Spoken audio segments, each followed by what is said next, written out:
All right, cool. I'm gonna So, hit the go live, and it's probably gonna take 7 seconds. Watch, unless it's live right now. But what's going on, everybody? So maybe there isn't a 7 second delay when I hit go live, but there's definitely a delay between us live and the YouTube platform. But no, it's taking 7 seconds. It popped up on mine. oh, cool, cool, I counted, so it is a 7 second. nice. Well, why don't you say hi to everyone, Darian? Most people know me. Can you give a little introduction of yourself, real quick? So, for those that don't know me, my name is Darian. I run Rodriguez Reptiles. I breed various species from frogs, lizards, tegus, monitors, pythons, boas. We do a little of everything over here. What did you start with, Darian? What was your first species? So, first species keeping or first species breeding? Let's do both. Let's do first species keeping and then first species breeding. So, my very first snake is something I would never recommend to somebody, but living out here in Arizona, we have a lot of venomous snakes. I lived in the middle of nowhere. Diamondbacks are common everywhere. So my first pet was a adult female diamondback. Now, granted, I've done lots of research. I had my hunting license, so that's how we were able to keep venomous snakes. Granted, it was a youth hunting license, but I was 12 and I had my first Wow. venomous snake. So you had a rattlesnake at 12. Perks of being Yeah. in Arizona, I guess. You know, Perks of being in Arizona. when my dad told me we were moving to Arizona, I was like, yes, scorpions, tarantulas, reptiles, Gila monsters. I was all about it. And then we got out here. Now we've been here 15 years. Now you live way out in the boonies, so we'll talk about that for a second. But mostly in the city and stuff, you're not really going to see much like tarantulas, and it's just little scorpions. But out in the boondocks, I would imagine you see some stuff because I've seen scorpions out there like this big. Oh I've yeah. never seen a Gila monster, but maybe you have and could share the story. But what big critters Yeah, you we got running around out there? we so out here, so when I was with the when I got the Diamondback, I was actually living in Black Canyon City, so that was up north, in the middle of nowhere. And but now we're out here in Buckeye in the middle of nowhere, so not a lot has changed. From the middle of nowhere to less of the middle of nowhere. Yeah, basically. Because But out I've heard here, of I feel we Buckeye. get more out here. I feel we get more Diamondbacks out here because we have the wash. They do a lot of they're breaking a lot of ground out here, doing a lot of construction. So a lot of the Diamondbacks, Mojaves, Sidewinders, we get a ton of them out here. Now, how is pricing for land and housing out there? Is it pretty good or is it expensive?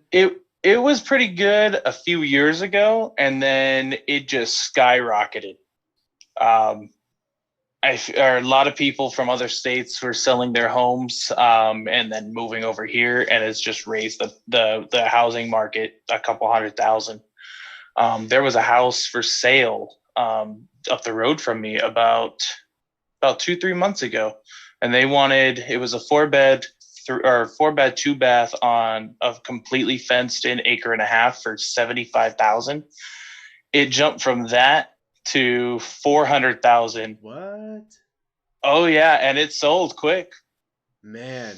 What is you know how some a lot of times the price of housing and land is because of the value of that city and what it brings, like the work that it brings or whatever. So Buckeye, is that like a strategic like crossing point between us and California, or like a lot of industrial work? Like what goes on out there? So they've got the quarry out here, so they do a lot of like rock haulers coming through. Other than that, it's just farmland out here. We've got a couple dairies. I say a couple. We've got like 5 or 6 out here. Oh, So that is so funny. we're mostly farmland out here. Um, but we're like in the middle between Buckeye and Goodyear. So like I'm like farmland Buckeye. Then there's the city of Buckeye, and then there's Goodyear, which is just city. Nice. Okay. Because when I did drive out to you, for anyone who doesn't know, we got our tegus from Darian. Three of our black and white tegus. which are beautiful, and I love them. Just love them. We'll talk about that at a different time. But when I was driving out there, I saw so much like industrial type stuff, like big, commercial industrial plants and stuff. So I was like, maybe that's where they're generating their commerce and everything. Yeah, right there off of MC 85, we've got a lot of the warehouses, and so we're fairly close, but that's still Goodyear. But we've got the train tracks that go through there as well. So we've got a lot of big warehousing of that way. So that might be a benefactor to it. From my understanding, though, it was they're going to bring the freeway of the 303 is supposed to come through most of Buckeye to be able to connect. I think it's supposed to connect towards Gila Bend to be like an extra freeway to get to California. Wow. Okay. So that would be huge. You guys would be right in the middle. Your housing would go up and your value and all that kind of stuff. So rattlesnake was your first kept lizard. And then or kept snake. Kept snake. And then what was your first bred reptile or my first bred reptile would be, I think, banded geckos. The common or the out here we had we have the banded gecko, and I found a bunch of them just running around on the houses, and so I found a couple and I thought they were cool, so I kept them, and that was when I was 13, 14. Wow.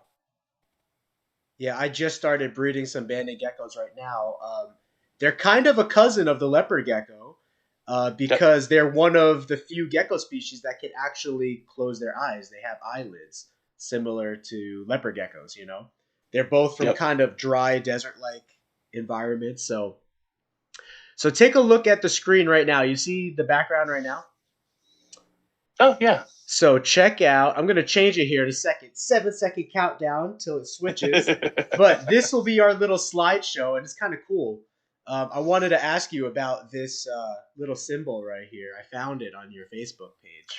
Oh, I know. That's my wife found this place that does the sketching, and I actually made our logo off of like multiple different apps, and I drew most of it. And then I had to make each an individual diamond to make the Cobra hood. Okay, because this is the original logo, right? That we're showing now. So you designed this? I did, yeah. Very well done. Not easy to jump into graphics designing and just come up with something. Oh, no, that took 3 days. Wow. Just straight hitting the ground running. I think I had a total of 8 different designs, and I really liked the Cobra more because originally we were going to go with the Diamondback because that's what got me into it.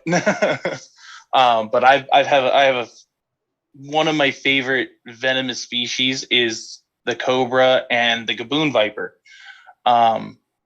So I was like, okay, it's a toss-up. Do I make a Gaboon Viper or do I do the Cobra? And I was like, I had to look at it as a business aspect and think, what stands out? And I think a gold Cobra makes an impression. Oh, definitely. Definitely. I was doing a little bit of research, so kind of to touch on the fundraiser side of things. You have 2 children, right? Yep. I actually never caught your daughter's name. What is your daughter's name? My oldest is Malia. Oh, Malia. So she's actually older than Lucian. I'm here. Yeah. She heard her name. She came running. Hey, Malia. Do you want to come say hi, baby? Yeah, you can come say hi to everybody. More water. Oh, you need more water? Yeah. Okay. Well, here, come here. Okay. You can come say hi real quick. Yeah, come pop on. We'll put you in the hot seat. Ask you a couple reptile questions. Here, come here. You got hay on you. You feeding the horses, huh? So you could relay to her, Darian. But how are you doing, Malia? Good to meet you. He said, "How you doing?" Wow. So, do you like the reptiles that your dad keeps? Do you like the reptiles that we keep? Yeah. What's your Can we favorite? show him and we can see the reptiles? What's your favorite reptile? A lizard. A lizard? Yeah, he's spiky. Oh, Spiky's your favorite? Yeah, he's in my room. He is in your room. Yeah, I came That is her bearded dragon. He's one of our rescues, newer rescues actually. We got him in. The people couldn't take care of him anymore, and he was very obese. Okay. Good classic name for a bearded dragon, right? Spike. I mean, I think I've had one named Spike before. Right? Yeah. So that's just good. Let's see. What was I going to say? So, yeah, this is our slideshow reel that I have here. But, oh, no, I was asking you about your children. So you have Yes. two children. You have Malia and you have Lucian. And Yep. then when did everything start happening with Lucian, or like how did that come about? So for those that don't know, Lucian, or Lucian, he goes both ways. My wife calls him a few different things. Here, baby, hold on. So Lucian was diagnosed with stage 4 Ewing sarcoma. Hey, shh! Daddy's on the phone, baby. Not right now. Go play. Here, I'll give you your water. She's like, it's Sorry. just the video game headset. Yeah, she thinks I'm actually playing video games right now. So that's kind of what her thing is. She's like, oh, you're talking to your friends. Video games. Yeah. So, Leah. Shh. So those that don't know, Lucian, my youngest child, he in August was diagnosed with stage 4 Ewing sarcoma. For those that don't know what that is, I didn't know what that is until he had it. It's a mass tumor that it grows in the pelvis area. He was unfortunate enough to get it super close to his spine. And so the way we found it was he had like his belly started getting really hard. He stopped wanting to eat. And for that reason, he stopped going to the bathroom. And we didn't know why. And so we took him in. His doctor didn't really do much. He kind of just said, oh, he's constipated. And here's, something, a laxative to help him go to the bathroom. He didn't go much for that whole week. So we took him back again. He gave him a stronger laxative. So that went 2 weeks. The third week, he tried to give him a strong laxative. And I was like, no, like you need to do something. We got to, we got to look at this and figure out what's going on. So he did an x-ray, even though he was highly against it, said that he didn't see anything. And I was like, okay, well, we need to do something else. We went back and forth. He ended up doing scheduling an ultrasound. Within the first 5 minutes of the ultrasound, the woman that was doing the ultrasound, she found the tumor, freaked out, did not tell my wife what she found or anything. She just said, I got to call your doctor, be by your phone. You may have to go to the hospital, but wouldn't say anymore. So my wife's freaking out. She calls me. She's hysterical. She doesn't know what's going on. She gets home at about 1:00, and because I guess the doctor was on lunch and wouldn't answer until 1:00. And it was that he called immediately and was like, you either have two options: rush yourself to the hospital, or we can, take an ambulance to the hospital. And he's like, you'll know more when you get to the hospital. So she's panicking. She has no idea what's happening. Yeah. So she just grabbed him and went.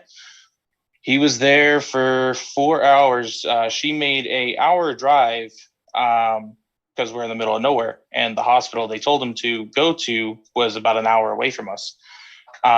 She turned that drive into about 25 minutes. She flew. Mama, quick. Oh yeah, she literally took a jet. So she got there, and they were there until about 6:30ish. And that's when they had done a bunch of tests already, blood tests and everything else like that. And that's when they came back and said he had cancer, but they didn't know what kind of cancer. So he was going to be transferred to another hospital because they weren't equipped to deal with that. So he ended up having to be transferred, and it was one big ordeal. Just finding that out and then having to him be rushed from one hospital to another in an ambulance. I could imagine, yeah. I was going to show a picture of him in the hospital, kind of the cover photo of ours, but this is a recent picture of him once it pops through for you. This is a recent photo of him, right? Like not too long ago? Yeah, that was, I believe, right after or right before he finished his radiation. Okay. Or no, actually, no, sorry. Actually, no, that's his birthday. It was right after his birthday. He went into the hospital for his next chemo treatment, and the hospital knew it was his birthday, and he's made friends with every nurse there, and so they all knew that it was his birthday coming up. So they got him all those toys, and they know he likes snakes and lizards and stuff. So that's actually where all the lizards and snakes came from. They got him a big old dinosaur balloon in his room. They redid his whole room, dinosaurs and reptiles. Wow. It was really cool. That's really nice of him. Yeah, I could kind of move the picture a little and show what he's all playing with there. Some snakes, some lizards. Dude, this is a popular toy. I see lots of boys. This little like reptile adventure. So my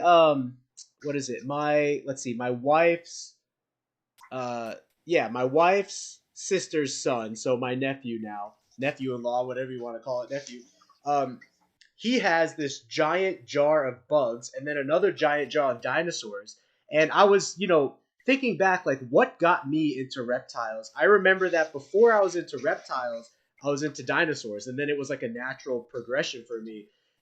What do you think about that, the progression that like boys or girls have, the infatuation with like dinosaurs, and then connecting that into the reptile hobby? See, that's how I got into it. When I was a kid, dinosaurs was everything. And what's funny is my daughter's the same way. And she'll come over here and she'll show you. She's like, this is a pterodactylus. And like, she'll get all into it. And she's really big into the reptiles as well. She's my main helper. My intern is what I call her. Yeah. So she loves helping out with the reptiles. Not so much helping out when it comes to the frogs, because they tend to jump on her. She had one bad experience where my really big dumpy frog likes jumping out and just kind of hanging out. Well, she had jumped out and landed right on her face. Oh, and man, she I could imagine freaked. It was funny. I couldn't stop laughing. Yeah, when you were showing me the frogs a second ago, they really stick to the glass, huh? So, oh yeah. Do you have a couple species of frogs there with you? So right now I have I have 3 or 4 species of frogs in here with me right now. And then 2 a gecko species, and then baby veiled chameleons. Oh, nice. So you can talk about the babies, right? There's no risk, because I know we're talking. Yeah. Oh no, I can bring them out. No. I didn't want to bother the adults. Oh, nice. Because they're breeding right now, but the babies are out. These ones are actually my holdbacks. Okay. I'm raising these young girls up for future breeders. But yeah, everything that's in the bathroom, I can play with. That was going to be my question. You're broadcasting live from where here? What room of the house? So I'm probably weird, but I keep reptiles in my bathroom. And, I mean, it's part necessary, right? When you have so many, you just find places of the house. Just find places. Oh yeah, but here's the real question. If you had the space, would you still keep reptiles or amphibians in the bathroom just for fun? Yeah. Okay. It becomes fun. Like, what if you forget? Like back in the day, you go to the bathroom and you read the newspaper or something, and then now it's your phone. What happens if you forget your phone? Your phone's dead on the charger. You're just gonna sit here. Now you get to look at the animals. You can randomly feed them if you want to. From I mean, phones to frogs, that'll work. yeah. That would actually be pretty cool, you know, because you want something to occupy your mind with so you can relax and go to the bathroom when you're in there for, Right. you know, number 2 in long periods of time. But so I think it's really cool. Actually, believe it or not, growing up in New Jersey, we didn't have many easy to find reptiles, right? I was always looking for garter snakes and stuff, but they were kind of tough to find.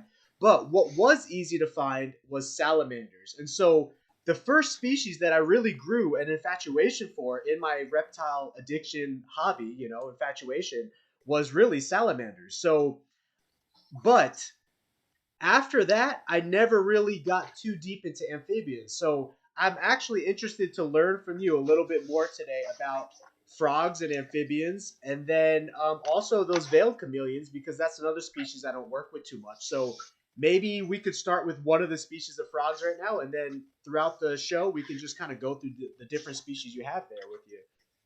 Yes. So let me pull out this guy. We'll start off with my male Solomon Island leaf frog. Now, this species here, let's see if I can pull this down without disturbing him too much. I don't like handling him too much because of for those that don't know, they don't drink water. Frogs in general don't drink water like you and I.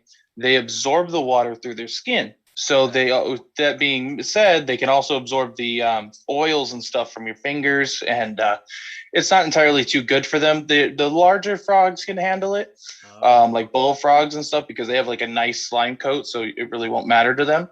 Gotcha. As long as you're not, trying to rub them like a dog. But for the smaller species, that's when it kind of becomes a little bit of an issue. But this guy here is, let's see if I can get in there without dropping my phone. Oh yeah, I can see him there. So I'm switching scenes to the bigger camera now, but it's kind of like we're going through a Jurassic Park adventure here. So these are Solomon Island. What kind of frogs? Leaf frogs. Leaf frogs. Is that the same Solomon Island that the Solomon Island boas are from? I would imagine, but yeah, that's the same island, nice. same locality. Can you pull the leaf back a little bit? He's kind of hiding. Yeah, really yeah. well. Here, let me pull him back. I can pull him out because he's not, like I said, the bigger species like him isn't too bad. It's like the what is it? The dart frog. Dart frogs. Yeah. You don't want to handle as much, yeah, because they're very sensitive. I was going to ask you about those later, because I learned that they're actually not poisonous in captivity, and I need to talk to you more about that. Yes. Yeah, when we get to him, yeah, that's one thing there. Oh, come here. So this Solomon Island, what was it called? Solomon Island leaf frog. Leaf frog. Okay, cool. And you can see it its color really blends in with with the leaves, yeah. And his eyes, look at that. He has like leaf-like, I don't know, points to his eyes to make it kind of look. That's really cool. Yeah, so he's coming through good, as good as our cameras are going to pick up on a live stream. Live streams are a little bit less good quality, so that we don't lag out. It reduces the quality of photos, but we can kind of definitely get the idea of what he looks like. Where do you buy these, or like where are these common? Who breeds so them? these aren't very common. They're not a newer species by any means, but just so many. There's not very many. Like there's not very many imported anymore, and the imports that were brought in didn't do very well. But I mean, I feel most imports don't do very well when they come in. But so these guys they're not misunderstood, but not a lot of people really work with them. So it's still new territory. The only people I know that actually produce them on a large scale would be Josh's frogs. Oh, okay. Now, I don't know where my group actually came from. I talked to the guy. He doesn't remember where he got them from, but he had them for about a year and a half. So I got them from him. And I mean, I love them. He sounds like a weird chihuahua. They bark at night. They're very nocturnal. And they sound like a weird chihuahua at night when the male's calling for the female. And so one thing that's really cool about this species is that most, frogs lay eggs and, they turn into tadpoles and things like that. These guys don't do that. Wow, They'll lay really? eggs. They lay little marble eggs, but they come out a full developed frog. That is crazy. So I thought it was really cool. That's why he's alone right now, because he's notorious for eating the eggs. I don't know why. I've talked to a few people that have been attempting to breed him. They've never had this issue. This guy, he has it out for the babies. He will literally dig up the nest and try to eat the eggs. Wow. So the females are gravid. I'm waiting for them to give me those eggs. So I didn't want to disturb them. So he's moved into here until they lay their eggs, and then once I remove their eggs, I can actually put them in an incubator, or I can I can space incubate them, kind of like you do with leopard geckos and veal chameleon eggs. So you said they get laid out. Oh, sorry, I think there was a delay there for a second. Can you hear me now? Can I hear you? Yeah. Okay, I think we're good. So you said the eggs get laid out, but the embryos are not fully developed, so they still need to incubate at a certain temperature. Yeah. They still incubate. They'll come out in little marble-sized eggs, and then they're individual. So like most frog species, when they have eggs, they're like a giant cluster of them. They're all stuck together, and then once they hatch out, they all drop into the water as tadpoles. Yeah. These guys don't. The female will bury the eggs, and then they come out a fully developed little baby frog, and then they crawl their way out of the dirt and continue on their way. Okay. But this guy, he had to be transferred away from them so the females can lay their eggs, and then I can pull the eggs and incubate them myself. Because he was eating them. He was eating them. And it was weird because I've never heard of them doing that. And I've talked to a few people. And I've even called down and talked to one of the care specialists that take care of the Solomon Islands at Josh's Frogs. And he's never heard of that either. Interesting. And so he was like, that's weird. That's really interesting. He's like, wonder if that's hereditary. I was like, I hope not. The Arizona heat, man, even drives the reptiles crazy. Right. Actually, real quick, I have a funny meme here. So let's go. I wish I didn't have to scroll through all the pictures to get to the meme, because I wanted to leave some pictures as a surprise, but where is it? Here we go. So give it 7-second countdown until we are seeing live. But this was from your Facebook page. So regular people's seasons, the people in the South, and then the seasons in Arizona. I thought it was funny and true at the same time. It's just all buff, beefy sun people. Yeah, right. Because even in the coldest winters here, we're still getting 70 to 80 during the day, and maybe you're even hotter there in Buckeye because you're just like desert. Oh yeah. See, but it's cool so right where I'm at, we stay about kind of the hot temperatures. But if you go to like midday to nighttime, if you go towards the fields, it is as cold as it can be. That makes sense. Yeah, because in my backyard, we actually have something rare in Arizona called grass. Maybe you've heard of it. So, and it's funny, we have grass and a sprinkler system. And because of that, when I walk into the backyard, it feels colder than when I walk into the street, the concrete in the front, at night, like on the cooler nights. I can actually feel a difference.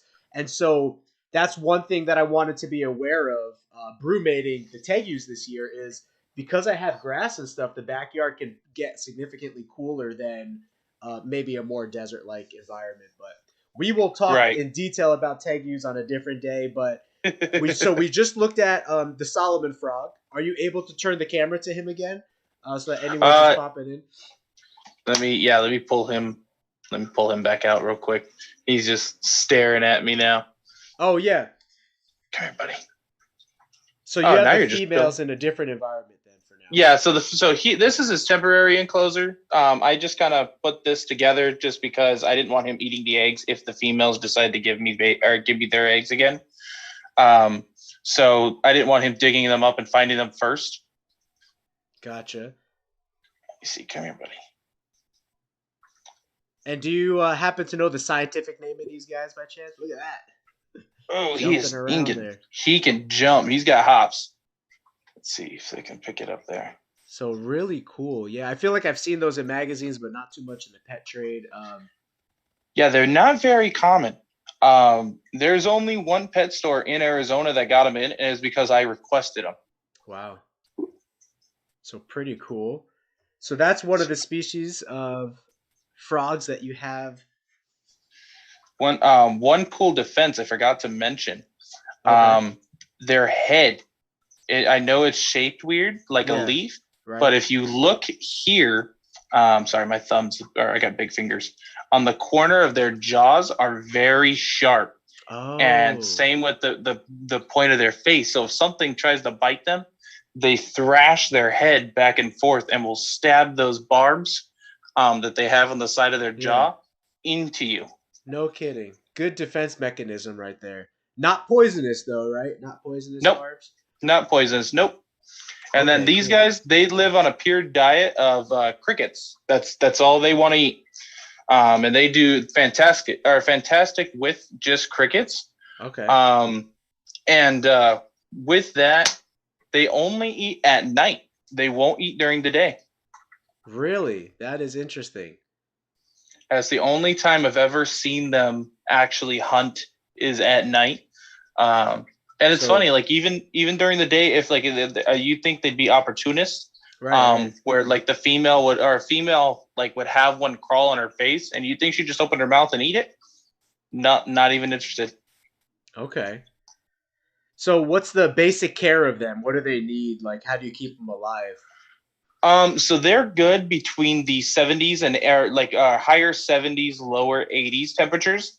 They like a low humidity, which is odd for most frogs, but because they're not very arboreal, it makes sense. They like humidity about 60%. Okay. If not a little less. But for the most part, these guys are very hardy animals. They don't burrow. They will dig in like little nests for their eggs, but other than that, they'll hide under leaf litter. They'll blend in really well if you give them a lot of leaf litter, which is in the female cage, where he actually stays. There's tons of leaf litter. We have the bark, the cork bark, and things like that. And they do really well in that. And then we also have it planted, so that way the females are more inclined to want to lay their eggs, because I've noticed that they like trying to lay their eggs where the roots of the plant are. Okay. That's a good observation. And a lot in our hobby takes observation, right? Because from your collection to my collection, what works for you and what works for me might slightly differ depending on temperature, humidity levels of our location, natural lighting that is coming into the room or not coming into the room. There's a lot of different variables. So one thing that I've noticed in learning more about breeding leopard geckos and getting good at that kind of stuff, good at keeping and breeding all kinds of reptiles, is observation is so key. Watch your reptiles, notice what works for them, notice when they have off behavior, and you can make adjustments from there. Right.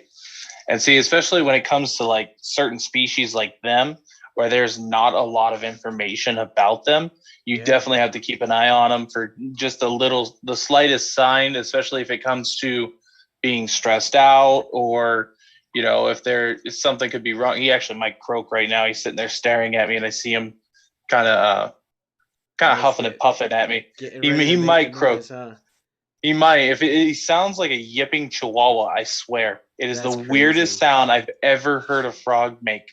Like most of them are just like the normal croaks that you hear in like movies and things like that. But this guy, it sounds like a little chihuahua just yipping in the middle of the night. And it's funny because now that he's over here, Yeah. he's because he used to be in my room. That's where I keep some of the species in our room. And he was there. And when I first got them, I think it was about 2:33 in the morning. And all of a sudden, out of nowhere, I just hear a yipping chihuahua. I don't own chihuahuas. So I'm like, why, where, and how? And so I had to go on a hunt looking for a chihuahua. And then I come to realize that it was him. Wow. And so every night, like clockwork, 2:30, 3 o'clock in the morning, he is just going and making noise at all those girls. And then it got about a week later, he kept doing it, right? Now he's got every frog in the room making noise. The dumpy frogs, the pixie frogs, the Pac-Man frogs, everybody's making noise. Wow. So he gets them riled up. He gets them Oh, going. he gets everybody going. And it's just almost a whole hour, everybody's making noise. Okay, so yeah, I was gonna ask you what are a couple of the popular frog species that you have there? You mentioned, I think, the pixie, the dart, and the Pac-Man. Are those like three of the more common ones? Yeah, so the pixie frog the pixie frog's well known, but not a lot of people have them. Okay. They're becoming more popular now because before it was really hard to breed them in captivity. In Arizona, I am the only person in Arizona that has successfully continuously bred pixie frogs. Are those the ones you were showing me a second ago on the glass, or is that a different one? No, those are the red eye green tree frogs. Oh, I okay. think I'm only one of two or one of three people in Arizona that actually successfully breed those as well. We don't have very many many breeders. Yeah, most frog breeders in our state is just people that keep a lot of dart frogs in the same enclosure. Right. So it just kind of happens. Can you show the red-eyed ones real quick? Yeah. Let me grab those guys. Oh, so you can actually hold those too. Oh yeah, I can hold the big ones. I can't really grab them. They stick to the glass because that looks pretty. Yeah, cool. yeah. Let me turn the light off here so that way I can just flip the camera around. Let's see, turn that light off, and then. Oh yeah, so we don't get blinded by the light. Yeah. Oh yeah. So these are red-eyed. What are they called again? Red-eye green tree frogs. So let me pull this here. And how do you got that set up too? If you could explain that, that's pretty. Cool yeah. So this is a custom enclosure. It's got. Let me see. Let me open this up here. Get a better look at everybody. I love waterfall setups. Like when I see them, they just look so cool. Definitely hard to maintain. That is the one thing that is terrible about this. Is that because of filtration? Yeah, the water, because the pump is not easily accessible. So these are 3 of the 6 that are in here. Okay, so these we see a lot in the pet trade, right? Yes. Just in general. It's just in general. So these here are actually a bigger and more brighter colored species.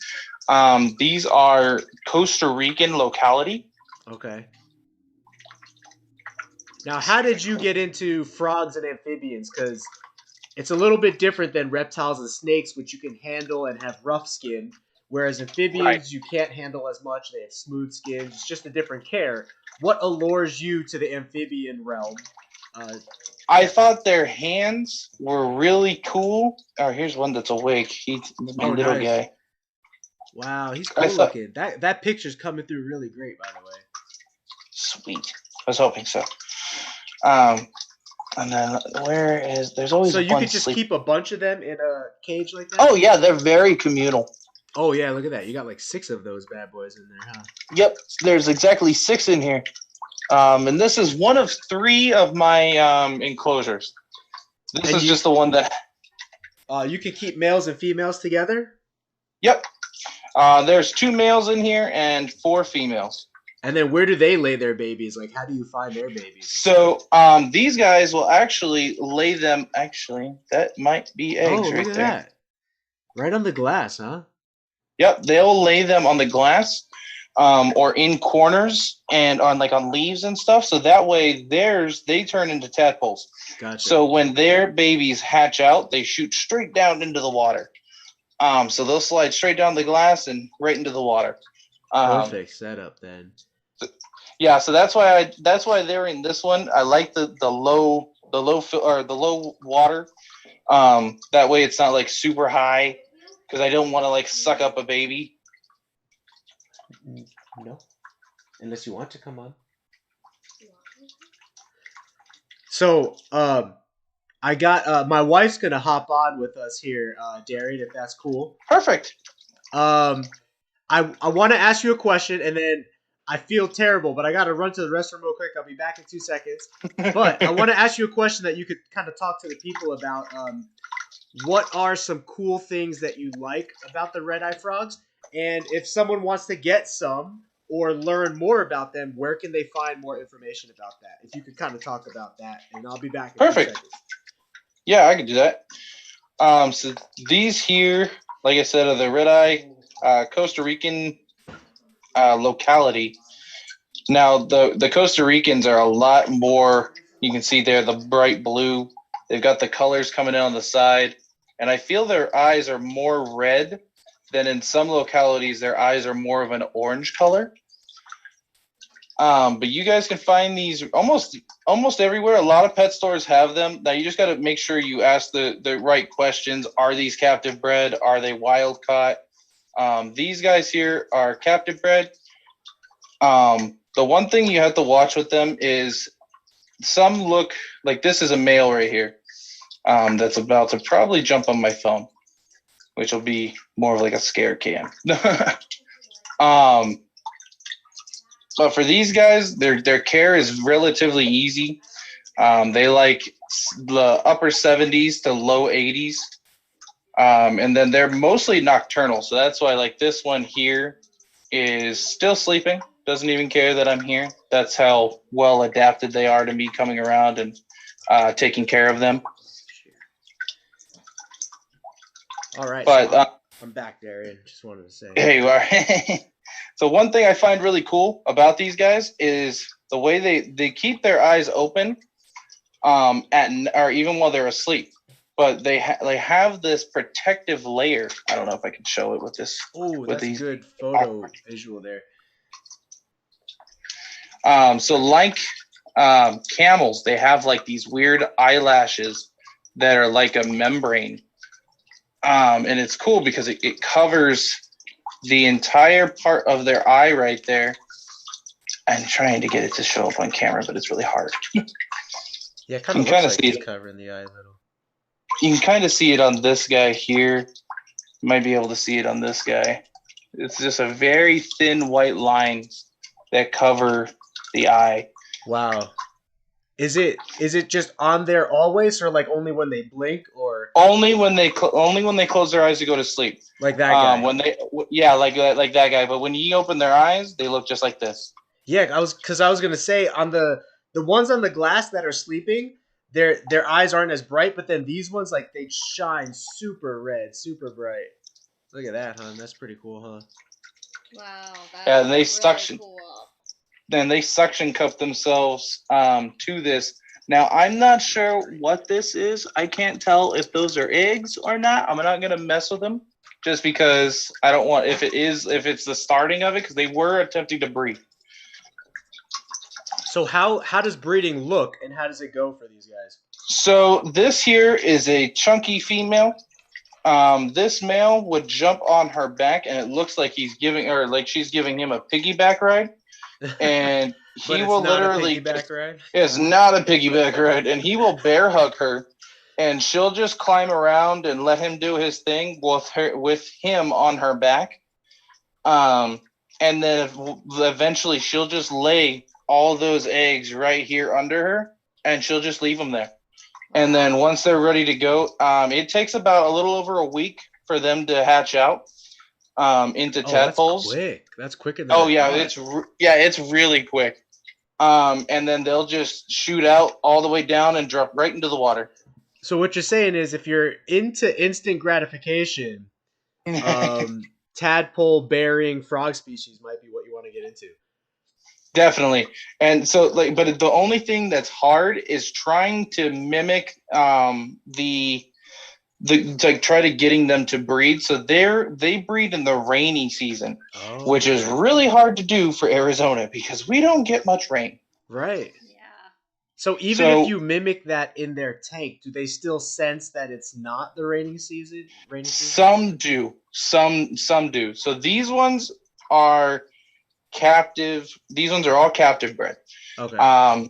They're not very bright when it comes to smarts. Now, the wild caughts, they understand and they know the difference. Gotcha. So we can kind of trick them in captivity a little bit. Yeah, the captive breds one you can kind of trick for the most part, but once you get down to it, it's a little bit harder to get them to want to breed. Okay, cool. So you talked about the Solomon Island leaf frog, and then now we've looked at, which is not as common, and you're probably one of the few breeders in Arizona, if not one of the only breeders that are breeding the Solomon Island ones, I would imagine. Yep, I'm the only person in our state that breeds Solomon Islands. Nice. That's always cool to have something unique like that. And then the red eye ones, which are more common, there's still not too many people breeding them, but you are working with them there, right? Are you able to ship amphibians? Like if someone wants to buy them, or? Yeah. It's actually not as hard as you'd think it would be. Actually, here's a perfect example. I actually just shipped out just a couple, and I left the deli cup in here. So what you do is you get some peat moss, fill it at the bottom there and then just make sure it's all wet in there. And then it's got holes, of course, breathing. And then just mist it down really well before shipping, and they're good to go. Can they handle lower temperatures better than reptiles can during shipping, Yes and no. It depends on how long. Gotcha. Because being wet, if it does get too cold, it's going to be double. Yeah, it'll be double as cold because they're wet. Yeah. But for the most part, they'll be able to handle it. Okay, cool. Because I've never received amphibian through shipping, or I've never shipped one, so it's good to know that and I know people ship fish, so it's crazy what you could ship in this pet industry hobby. But that's really cool to see. You just put some peat moss in the bottom, some holes in the top. And do you have to use a heat pack or anything? Maybe depending on temperatures, yeah. Depending on temperatures. So cool. Do you happen to have the dart frogs in there with you as well? Yes, I do. But would you say the red eye frogs are more popular, or the dart frogs are more popular when it comes to the hobby? You know what? To be honest, I feel that dart frogs would be the more popular. I feel there's more people that have dart frogs than the red eyes. Okay. And I think it's because they don't take up very much space. Let me see. I'll move his log real quick so I can get a good look at him. Yeah, I think it was last year, Whitney and I went to a reptile show, and we saw the dart frogs there, and the guy explained to us how what they eat in captivity makes them not poisonous. And it really astounded me, because I was like, no wonder why they're so popular, because this is a species that I would like to keep one day. So can you talk to us a little about it? I mean, it's coming in good quality, looks beautiful. How do you take care of these guys? So these guys actually don't need a whole lot of space. They dry out really fast, though. So you have to constantly have them misting or a fogger. Fogger works really well. But the substrate also helps. So you're going to have to have substrate that holds water really, really well. So like I misted this a few hours ago, and you can still see it's still holding water really good up top, and he still looks fantastic. Now he eats flightless fruit flies, and that's really all he wants to eat. I've tried giving him pinhead crickets, but I feel they're too fast for them. So I just do the flightless fruit flies, and he does phenomenal with them. Will the fruit flies breed more in the cage so that like it's easy to just have them set up a natural fruit fly colony in there? You could. I haven't done that personally. I just buy the cultures. Oh, gotcha. And they're not too expensive, and then just right? Fruit flies. No, it's like $10 for a culture, and for dart frog, if you're just feeding a small colony of dart frogs, it would last you over a month. Oh wow. He's the only dart frog that we have right now. This is a trial and error for me. Okay. So he's the only one we have as of right now. But I am talking to a friend of mine. And we're looking at doing a trade for. He wants an adult male and adult female veiled chameleon for a group of this species. Oh, that could be good. So that might be something we're going to look into, because I have plenty of veiled chameleons and not enough frogs. So shameless plug real quick. You are selling adult chameleons right now, right? If anyone's interested. Oh, yeah. We do sell veiled chameleons almost constantly. I believe I'm the largest veiled chameleon breeder in our state. That's cool. I have over 40 adult breeders, and I have about 30 that I'm raising up. And then a lot of adult breeders. Yeah, I have the sub-adults. I have about 30, and then right now I kept 4 females from this last clutch that hatched out. They're actually in here. Okay. Yeah, I guess I'll talk a little bit more about that when we get to the baby chameleons about that. But if someone wants to buy a chameleon from you, they can message you personally on Facebook or Instagram, I'd imagine. Oh yeah, anytime. Okay. We're always available. Like I said, shipping would just depend on their temperature, and of course our temperature, especially when our temperatures reach way over 110. Right. That makes sense. So this little dart frog, what makes it like? It's kind of like an electric blue color. Like what makes the different colors and stuff for the dart Believe frog? it or not, he's actually a green and black.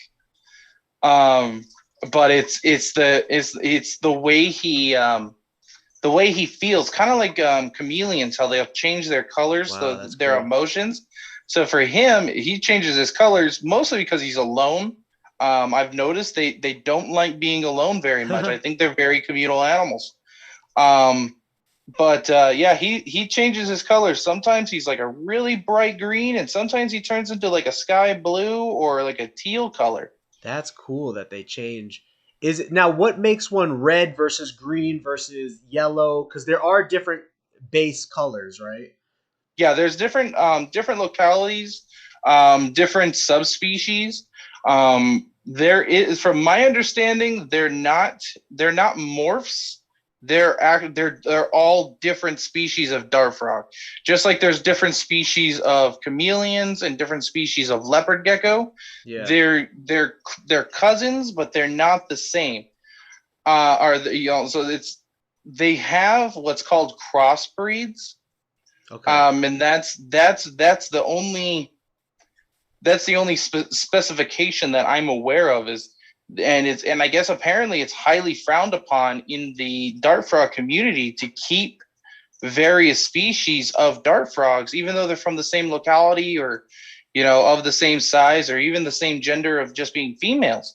It is highly frowned upon to keep them together. And I had no idea about that until just recently. I had looked into it, and one guy had posted that he would like to keep I guess he had bought 4 different species, but apparently they're all from the same locality and different morphs, and they like tore his head off. They were like, "No, that is bad. That is very frowned upon." I was like, "Okay, note to self, don't do that." Yeah. pretty crazy how protective some people get in their specific hobby over certain ideas. But Right. to each their own, everyone's gonna have their thoughts and opinions. But I'm bringing up a cool Oh yeah. picture of you here with the Taggy real quick, just for show. Is that you hanging out with one of your boys? Oh, I think I know which pictures. It hasn't popped up yet. 7 seconds. Oh, okay. It's longer than I'm 7 seconds now. Yeah, right. There it is. That is Manny. That is Manny the Mammoth Tegu. My kids named him after Ice Age. He is beautiful. I love his white and black patterning. I think that's really cool. He was actually a rescue. Somebody abandoned him. Oh no. Yeah, somebody abandoned him, let him go into a suburb area in Buckeye. And I was called by about 7 different people telling me that he was running loose. Some people thought he was mine, even though I'm in the middle of desert Buckeye and this was in the middle of city Buckeye. But yeah, he was running loose. And I got calls throughout the night and I couldn't find him at night. So we went out the following morning. We're looking for him. A buddy of mine, me and a friend, Austin, we went looking for him, and he went one way, I went another, and I kept looking at the bushes. It maybe been 30 minutes to an hour, and we didn't find him. And then all of a sudden, I hear a grown man shriek like a little girl. I was like, me and Austin looked at each other, and we started laughing. Like, we already knew that's where he's at. Like, there is no other reason for a grown man to scream that loud. That's where he's at. Yeah, so we walked right over there, and he's like, "Is this thing yours?" And he's sitting there. It almost turned into an altercation that he wanted to kill it. He thought because I said it's not mine, but I'm here to rescue it. But he had the back end of a broom handle, like one of the wooden sticks. Yeah. He was adamant. He wanted to get it. So I don't know how long he had been out there, but he was very defensive. And I mean, you can see I'm a big guy.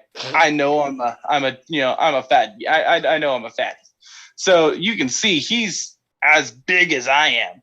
Yeah, he's huge.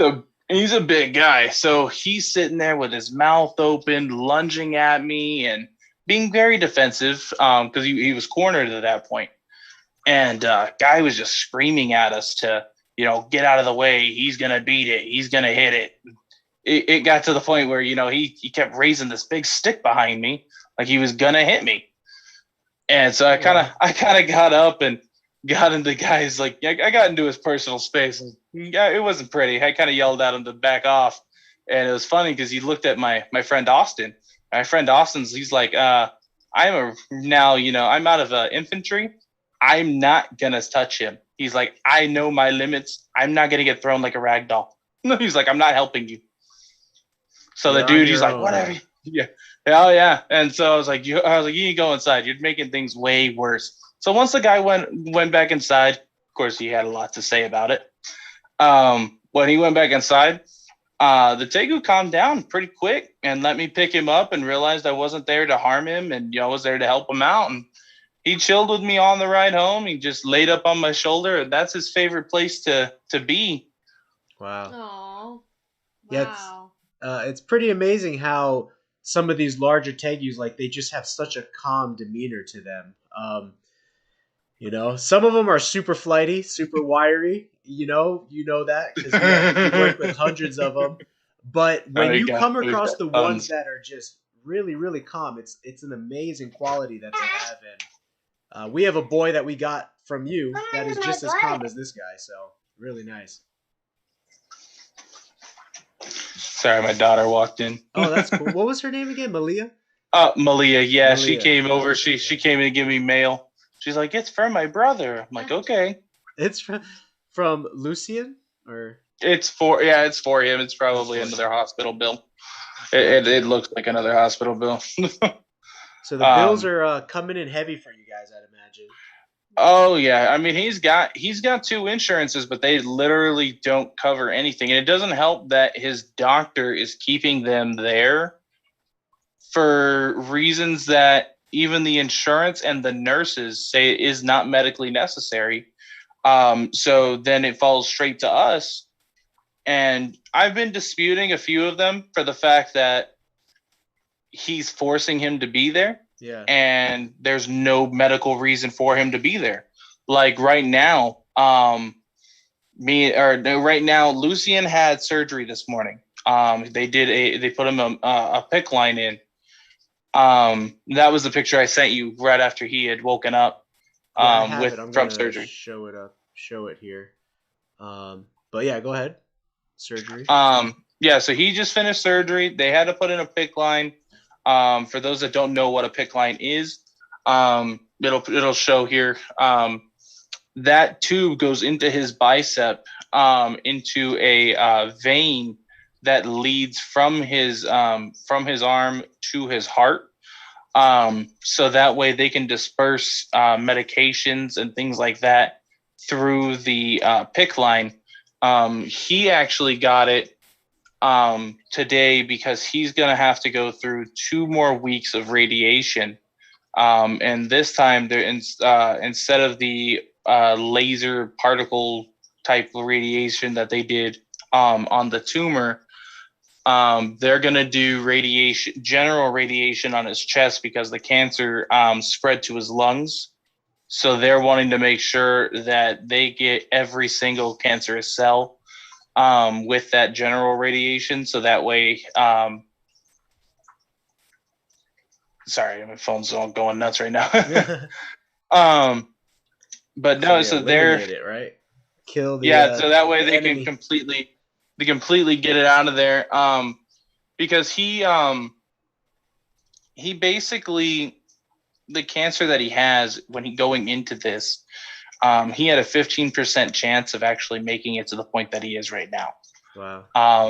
And so the odds were against him from the beginning. Only an average of 1,000 people in the U.S. get this a year.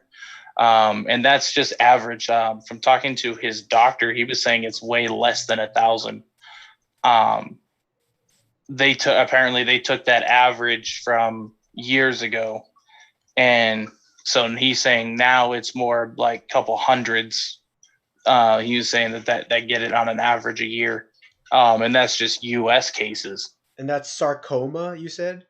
Yeah, Ewing sarcoma. Ewing sarcoma. Is that something that is anyone in those statistics? Is it more popular with children or adults? Or it's more of a it's more of a children's cancer, from my understanding of it.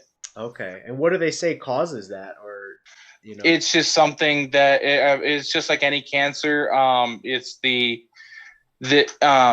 just one cell doesn't know what it's doing and starts reproducing and not knowing the function it's supposed to do, and becomes a cancerous cell and basically just forms a giant tumor and becomes a toxic thing. Mass Toxic mass. Yeah, that was the word I was thinking of.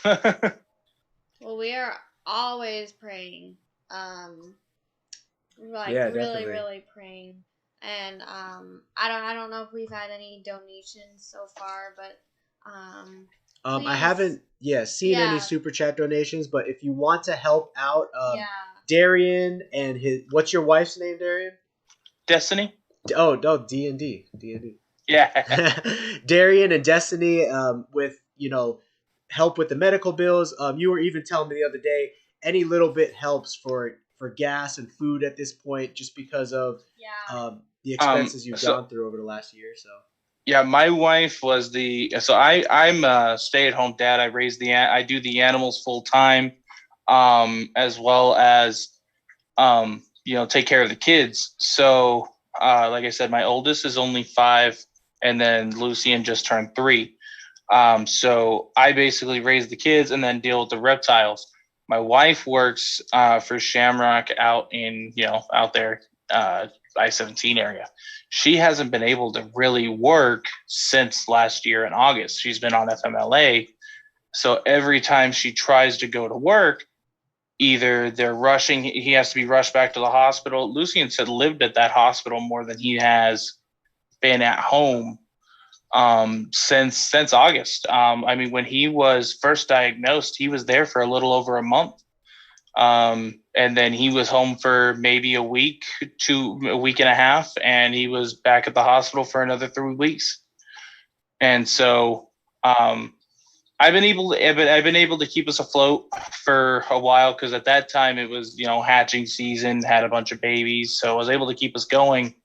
But at this point now it's breeding season, so I've had to cut down waiting on babies. Yeah, I've got eggs, but it's kind of the best we're getting at, Yeah. I've had to cut down my collection about a good 40-50% already. Like I've got tegu cages just empty because I had to release a lot, or sell a lot of my my adults. Same with almost all my holdbacks I had to sell. And then ball pythons, I ended up selling almost the majority of my entire ball python collection. I kept the core group, but for the most part, I'm taking a huge hit this season just because I had to sell everything. So animals I've been working with for almost 7+ years, I had to let go. But if it continues, I'm just gonna have to sell out. There's nothing I can do about it. Got to take care of the family, Yeah. Well, guys, please keep, send the Rodriguez family prayers and thoughts. Please, if you find it in your heart, give anything that you can. Yeah, the donation links are in the description of this live stream, so you can always refer to that. And there's many ways that people can donate: PayPal, Zelle, Cashapp, a GoFundMe page, Facebook Pay for anyone who's learning about this kind of newer feature. I'm just learning about it now. Facebook Pay, and you also have a merchandise store, right? Yeah. So we just started up Teespring. It's a newer. I mean, apparently it's been around for a while, but it's new to me. I'm gonna show it here in a second, and you can kind of look and talk us through it. But I see that you have coffee mugs, cell phone things, and stuff. It's cool. Yeah, it's got cell phone cases, coffee mugs, got a few different things: shirts, hoodies. What is it? The tank tops, sweatpants, a whole bunch of stuff. They got a whole bunch of things. So they handle everything when it comes to shipping and handling, and making the product itself. Basically they just pay us to put our logo on it and our ideas. Oh, nice. And you promote the website and sales. Yeah, promote the website and sales. And so then it works that way. So we are able to get a portion of the purchase. I had to go through each and every one of those to lower the prices, because the generated prices that they were putting on there were really high, and it was crazy. For like the classic T-shirts, they wanted almost $30. Like that one there, they wanted almost $30, and so I dropped them down to $15 to $20 each. And then, once you get into the more comfortable fitting shirts, like the comfort tees or the special fabric, then I kept just dropping the prices down from everything that they originally were saying. Oh, it sells for this on this part and this on this one. That frog I actually had out. That's that frog. Is it really? So you send them a picture and then they basically put it up on the website like this? Yep. So I do a lot of editing. Gotcha. And so I was the one that did that entire image, and then I put it on the shirt. Oh, nice. That's cool. Yeah, this one's really cool. You got a dog. Well, that's cute. I raise dinosaurs. That's super cool. That is our mangrove monitor. Yeah, we will definitely, in a future week, because I want to make this like a weekly thing with you, at least for the next, few weeks or so. As much as you guys are able, but I want to hear more about the different species you work with. So today we're kind of covering some of the amphibious bathroom species that you work with. But this is your actual mangrove monitor right here, right? Yep, that is my Varanus indicus male. I love it. That's awesome. So anyone who does want to help, you can get a cool t-shirt. Any of these designs, any of these cottons and fabrics, as well as the coffee mugs and stuff, will definitely go towards a good cause here with the Rodriguez family. Yeah, we also appreciate have that. we also have shirts that we made just for Lucian as well. Some of those shirts, I actually redid that one that you're looking at there too. I don't know if it popped up yet. Might be just very different shirt. But some of the, because I had one person message me telling me that the well sounded a little snotty. I was like, I guess that makes sense. The what? So I had to switch. But it says, well, that's cute. You know, I raise dinosaurs. Oh. So I had to get rid of the well and just keep that's cute. I was like, okay, I guess that's snotty, but okay. I don't like think being so. snotty, so right. I was like, I don't know. I don't know, but but I think it's nice and right to the point like that. That's pretty right. Cool. Either way, it would have been good, but but yeah, those there it says for Lucian. We have it's front and back. So the front is to see. I don't know why it does that. It's flipping back and forth. No, it's got So some of the shirts you'll have to look at them because Teespring has messed up my design a few times. Some of them have that black blotch in the background of the original image on the back of the shirt, as to where some of them don't. And so I don't know why Teespring is doing that. I don't know if it's just the way they're trying to make the image pop more. But in the original image itself, it doesn't have a background. It's just the actual writing. Okay. Well, this is really cool partnership with them to where you can put your logo on here and stuff. Cool. Yeah, I think I would get that shirt. Yeah. Yeah. And kind of I was talking about your logo earlier on in the let me go back to it here, but earlier on in the stream, and I was looking for theme colors for the thumbnail. And so I started researching about different types of cancer and, the theme color for child cancer and the theme color for, sarcoma and stuff. And I think child cancer was like gold and sarcoma was like yellow or something. Yep.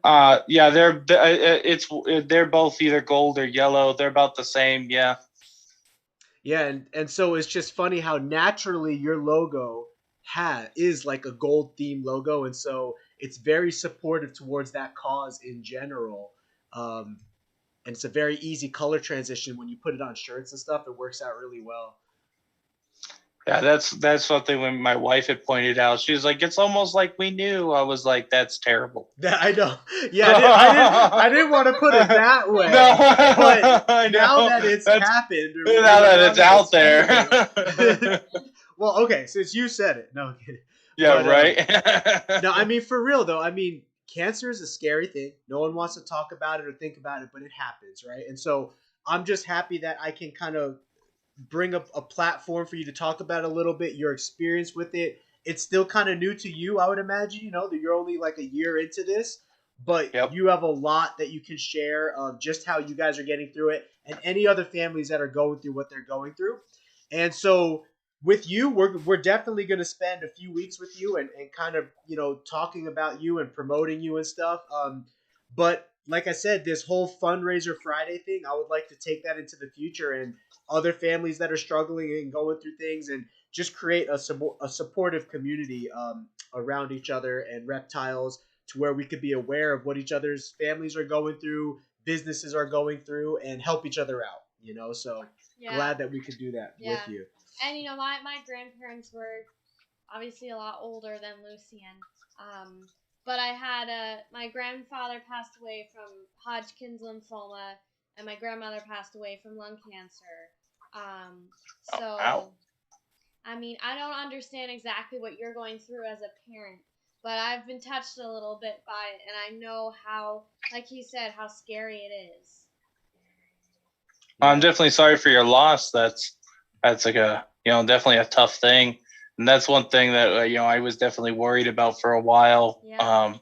Especially after just recently, when they started doing, they did the scans and it was all hush hush. They wouldn't tell us anything. And then to schedule an appointment for Tuesday to talk, or for an hour meeting, I was like, okay, something's really wrong. But then now they're telling us that his tumor's dead, but there could be this and there could be that. And we don't know if we're actually going to do surgery to remove the tumor because it's really close to the spine. Mm-hmm. They're kind of all over the place. So we're not sure. The only thing we're for sure of is that the main mass is dead. That's good. And then he's going to go through the 2 weeks of radiation starting. I think they said they wanted to start Monday, to kind of make sure that every single cell is completely eradicated before they start to reproduce again. So they're doing it that way. So he's going to go through 2 weeks worth of general radiation. It's going to be eight distinct sessions.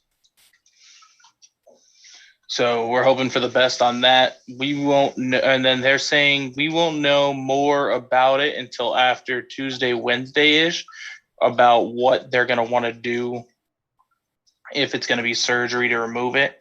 Their main concern is kind of like a risk to reward type thing. The risk is outweighing the reward for the fact that the last time they did a scan of the tumor, it weaved itself into his spinal, or the lower half of his spine. And it started to, when we first found out, he almost lost the ability to use his legs because of the tumor itself. Wow. Okay, well, at least he's walking for now, and one day. He's running. This kid's running now. Yeah, I've seen some videos you have of it. That's so great. This kid's running now. He's a completely different kid from when we first got into this. Yeah. When we first got into this, I mean, I think the picture that I have on our GoFundMe, kind of explains it all, from like looking at that picture to looking at like the picture for his birthday of him sitting on the table. I mean, he's definitely changed a lot. That's him playing with our albino granite male Burmese python. Yeah, he likes that one, huh? Oh, he loves the snakes. Yeah, that's one of his favorite. He loves the lizards too. I was going to ask what his favorite reptile was. If he probably Spiky, just like Malia. The bearded dragon. One's the bearded dragon, yeah. Our new rescue. I think that's his going to be his favorite as well, because I had taken pictures. I never posted it, but this kid woke up at about 2:30, 3 a.m. and he was really upset, and I thought maybe he was in pain. And so I was trying to comfort him. He didn't want me. He wanted Spiky. That's funny. So at 3 in the morning, I'm pulling out a bearded dragon to lay on his bed with him, and he laid down right with it. And then he sat, and then he said, like, it went from laying down, like thinks he was gonna fall asleep with the bearded dragon, to he's on the other side of his bed, patting the pillow, saying, "Come here, Spiky, come here," trying to get it to follow him, and it's all curious about his fingers, so it definitely followed him. That is so cute. I think he thought it was cooler than anything. Was that at the hospital or at home? You're saying at home. Oh, okay. I've asked them. Yeah, what do they say about that? I'm curious. So some of them were cool with it. Some of them were like, "This is a medical facility. We're not doing that." I was wondering, because don't they bring in like PetSmart? They bring in cats, dogs and a whole bunch of stuff. Yeah. So I was wondering if you need approval for that, but you do need approval.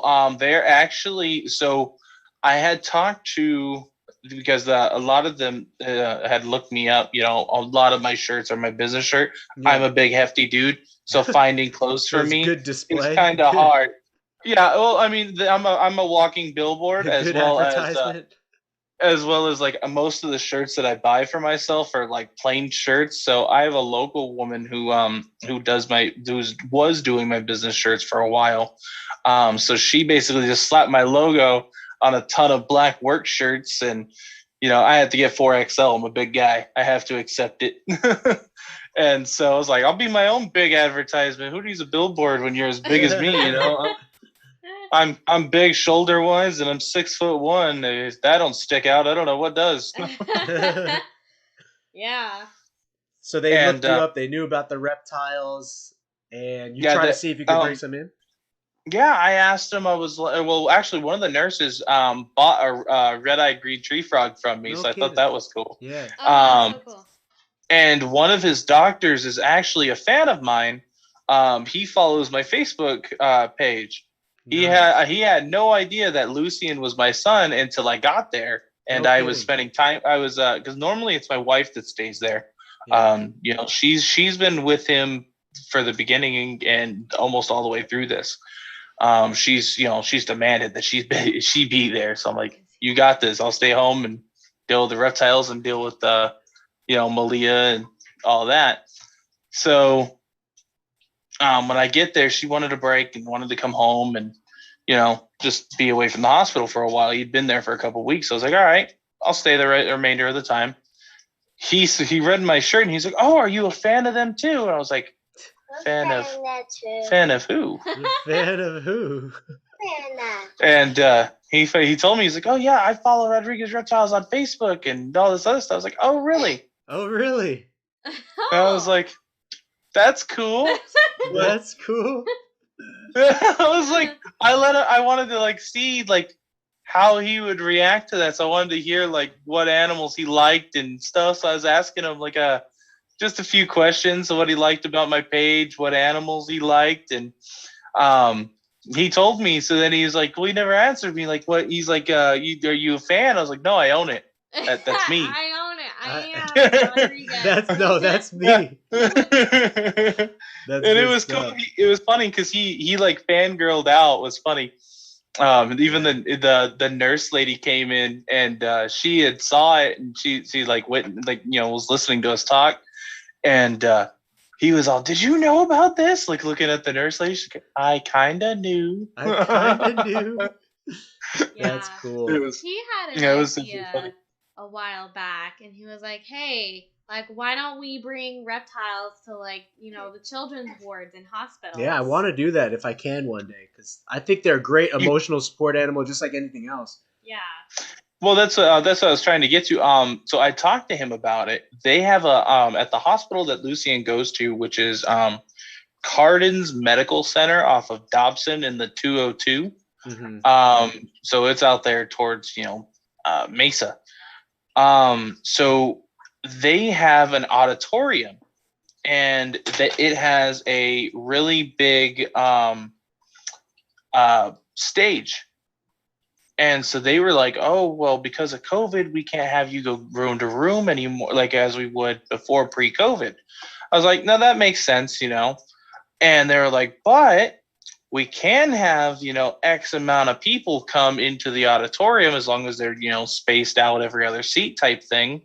And they're all wearing masks. Like they were just kind of going through it. And they're like, well, we could definitely have you come in and bring, a bunch of reptiles and walk down the aisles, or just, have them, if they're all really big, animals, they can all be on stage. I was like, that'd be pretty cool. Yeah. I was like, I'd like doing that. I'd definitely donate my time and do that. That is a cool option right there. So sorry, I was rearranging something, but you said the hospital has an auditorium in the hospital where and then they have like a big stage for performances and stuff specifically. Like, or? yeah, from my understanding, that's what it was, for them to have like people to come in and actually, like they were saying, they have dogs come in. Wow. They had like musicians come in. They had magicians come in for the kids, because they're specifically a cancer hospital. Right. Now, granted, they take in emergency, and typical hospital things, but they specify mostly in cancer, so, and child cancer. So the child cancer floor is one of the largest floors that they have in the hospital. Granted, they got to go to the 4th floor because they were in the 5th floor, but they gave that to the adults. Because they needed more rooms and not as much space, I guess. Like they got more rooms, but they kind of shrunk the size of the room down a little bit. Because on the kids' floor, they had a huge play area. They had, like the treasury room, and they had a whole bunch of stuff up there. Because, like I said, when most kids get cancer, they live at the hospital there. Yeah. For a while. Yeah. Yeah. Wow, that's really cool. I had no idea that it had an auditorium.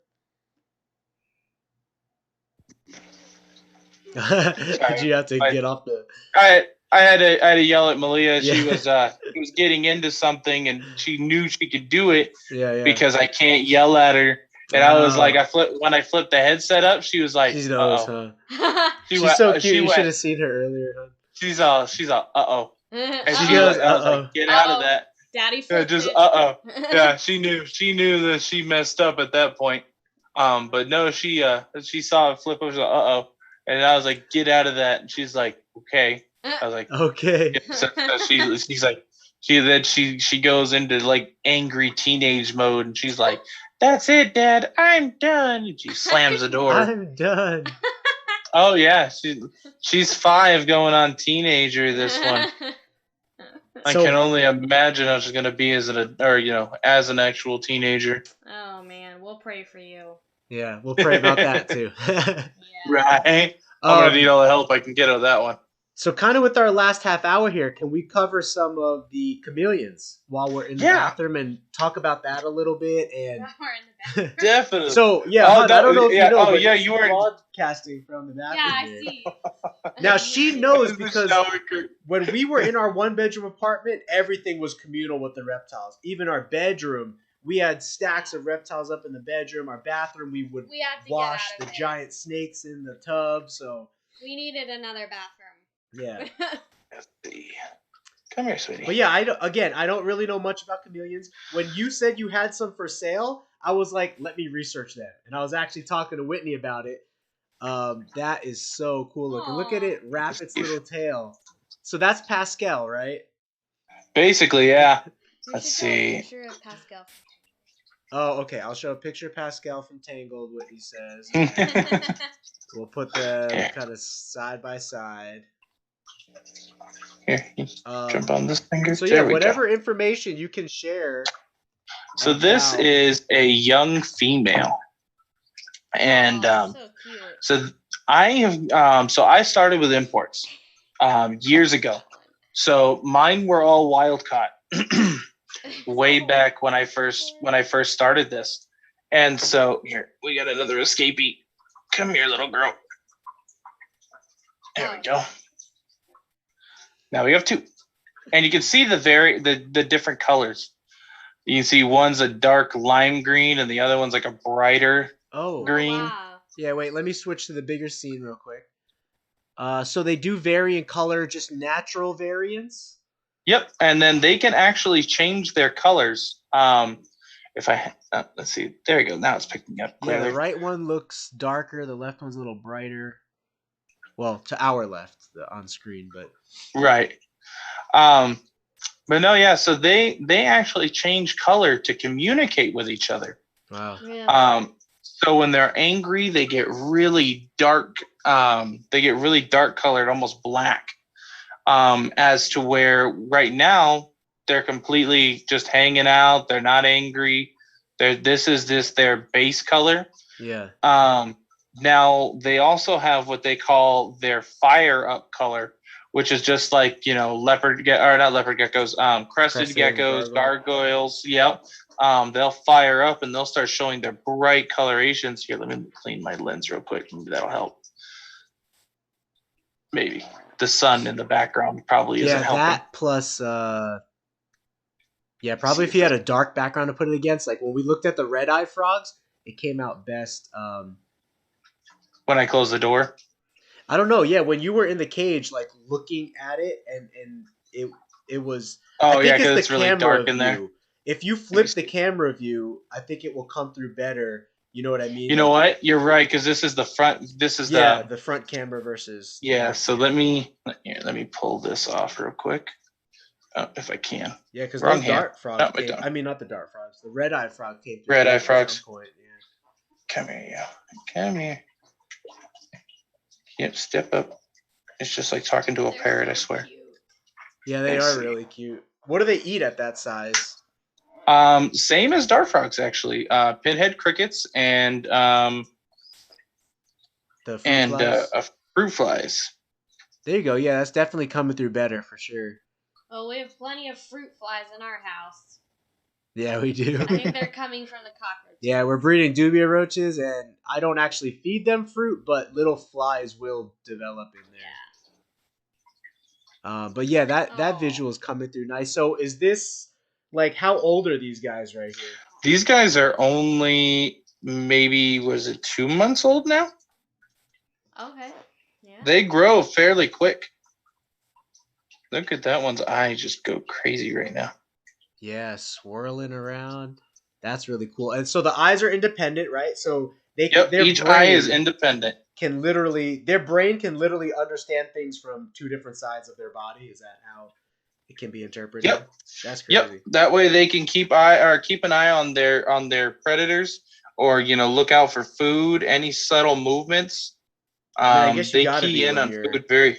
slow like that. You gotta have a Believe couple it or not, adaptations. these guys are quick. Oh yeah. If they want to run, they are fast. And then they eating wise, these guys, even them this size, they can shoot their tongue out almost all like past the. Let's see, this would be about the length they could hit to hit that wire accurately. Wow. To hit food off of that. So and that's just just a little babies. longer than their body. Yep, just a little longer than their body. Are their tongues coiled up in their mouth, or like where does all that come from? Yeah, so if you can see down there under the throat, you can kind of see it under. It's kind of like pulled back. Yeah. When they're getting ready to shoot their tongue out, the bottom of their throat will actually extend, kind of like a bullfrog in movies. Oh wow. Pretty cool. Wow. I mean, these are one of. Why do you think chameleons are one of the most popular pets in the reptile hobby, and specifically veiled chameleons, right? I think it's well for veils or veils. Everybody says it differently for. So for them, I think it's more kind of like it. Well, for availability for one, and then on top of that, they're not as like very expensive, so they're very. They're very hardy chameleons. And then on top of that, they're fairly cheap to keep, as well as their coloration, because they vary in coloration. Now, I like I was saying, I started my own bloodlines, so I've been able to establish my own bloodlines. So I work with a total of 4 different bloodlines. I've got my lime yellows, which basically look like lightning bolt yellows. I've actually shared it on my Facebook page and my Instagram. You might be able to see it. Yeah, it's a to see. You'll see the mom of these ones. She's actually she's also the cover photo for the what is it? One of the reptile groups for Arizona. Oh, really? Yeah, she's actually one of the cover photos for them. She won months ago. They just never changed it. They're like, we really like it. Is it in timeline photos? It would be timeline, I would believe, or you could probably find it in the the gallery itself. Yeah. So if you take a look at the page, I'm kind of looking at a couple so cool. here. Wow. Now, I heard that there's a species of chameleons that only grow to like this big in adulthood. Is that true? Like she's Which one? like an inch. Oh, like an inch. They what is it? Isn't it some desert species or something like that? They're really small species. Yeah. I'm trying to remember what Like I know which something. species. It's like they're really small. I know which one you're talking about. I just can't remember it. That's not her. It's that's actually what her older daughter. Oh, gotcha. I'm going on your actual feed now. Was it a recent photo or anything? No, she was late or early, because that's her daughter. That's actually technically an older sibling to these ones. Oh. What about your website or what Facebook page is it for Arizona? I can kind of. I can't remember. I know she One should of be them. coming up fairly soon. Oh, in the she photo looked. gallery? She should be coming up fairly soon. You can't miss her when she's. It'd be mobile uploads. Mobile uploads. Oh yeah, right. Where it was, I meant like the gallery that you were in. Actually, there's the baby right here. That's the same one. Really? Yeah. That's the same one. Yeah, I went to mobile uploads now. Maybe I can find it here. You said, or Maybe you got to go low though, or if you're going up, you're going back up. we're looking at some of the memes here.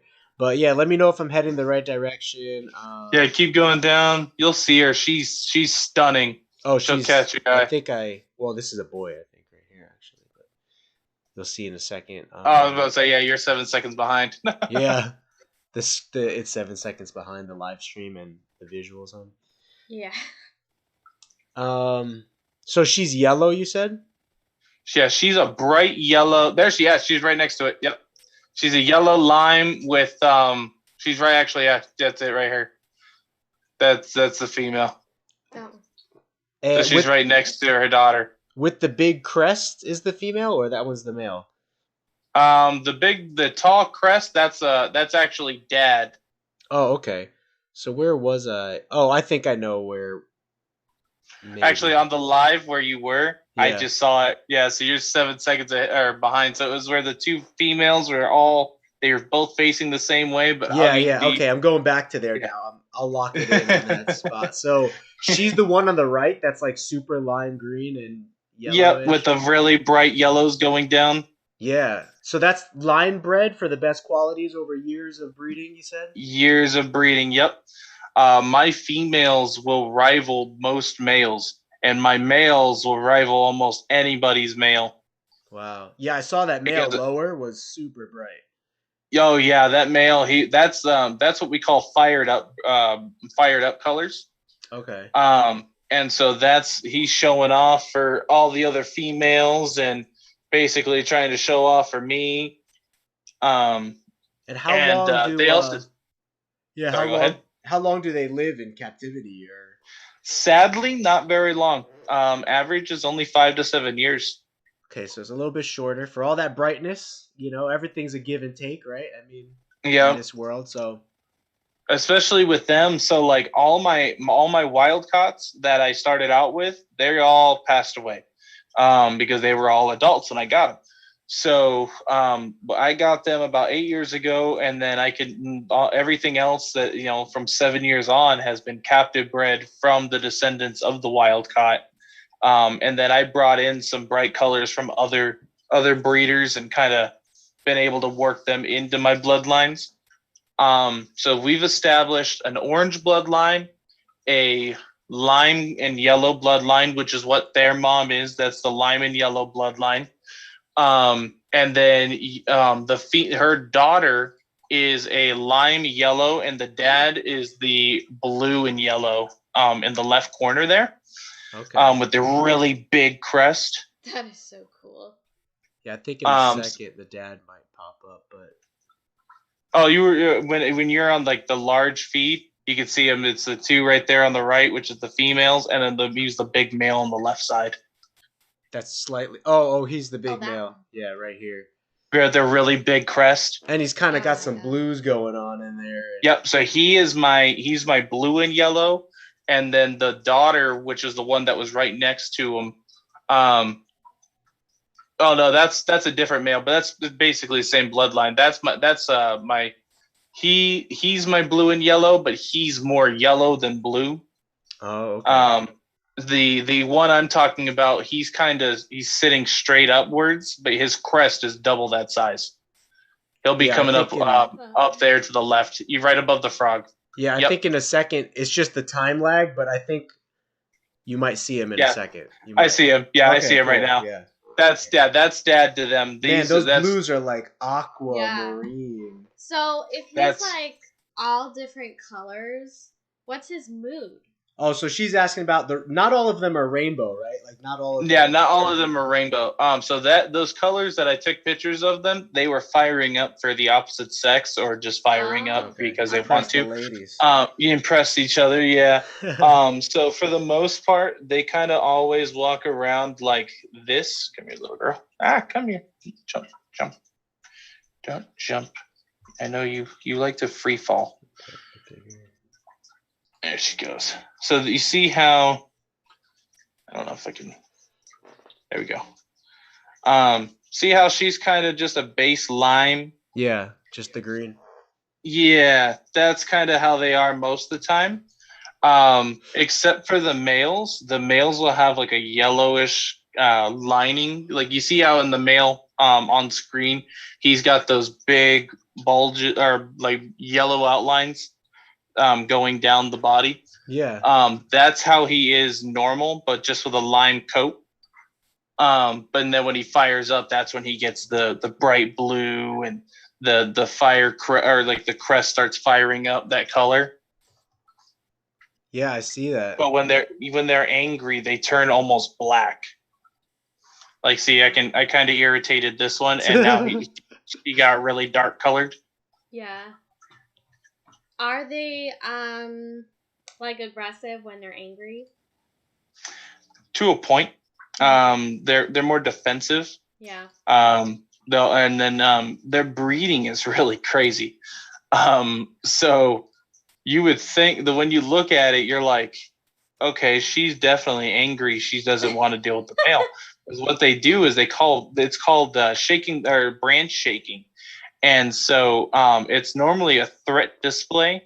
And the male really does not care. So like I'm just picturing that happening in my head right now. So they're shaking the branch, you're saying? They're shaking the branch. So the female will get right up on a branch, open her mouth, get really dark colored, and then just start shaking with her mouth open.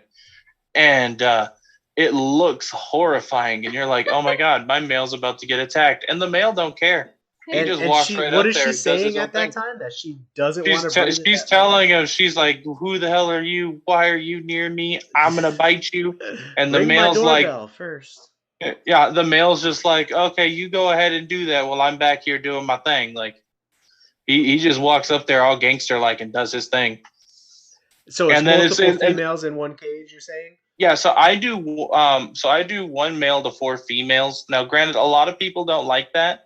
And a lot of people are kind of against it, but I produce so many eggs that the results are fantastic. You know, just you can't argue with the results. Yeah. As well as, you know, we all the babies come out healthy. The parents look fantastic. So there's really, I haven't had any downside to it. The upside of having 4 females to 1 male, the male gets to breed as much as he wants, as well as he doesn't over harass one female. So now just one female is stressed out.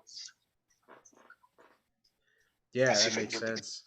Look at that, a group of 3. Now, can you tell the gender at this age, or is that too small? Oh yeah, you can tell the gender right off the bat. Really?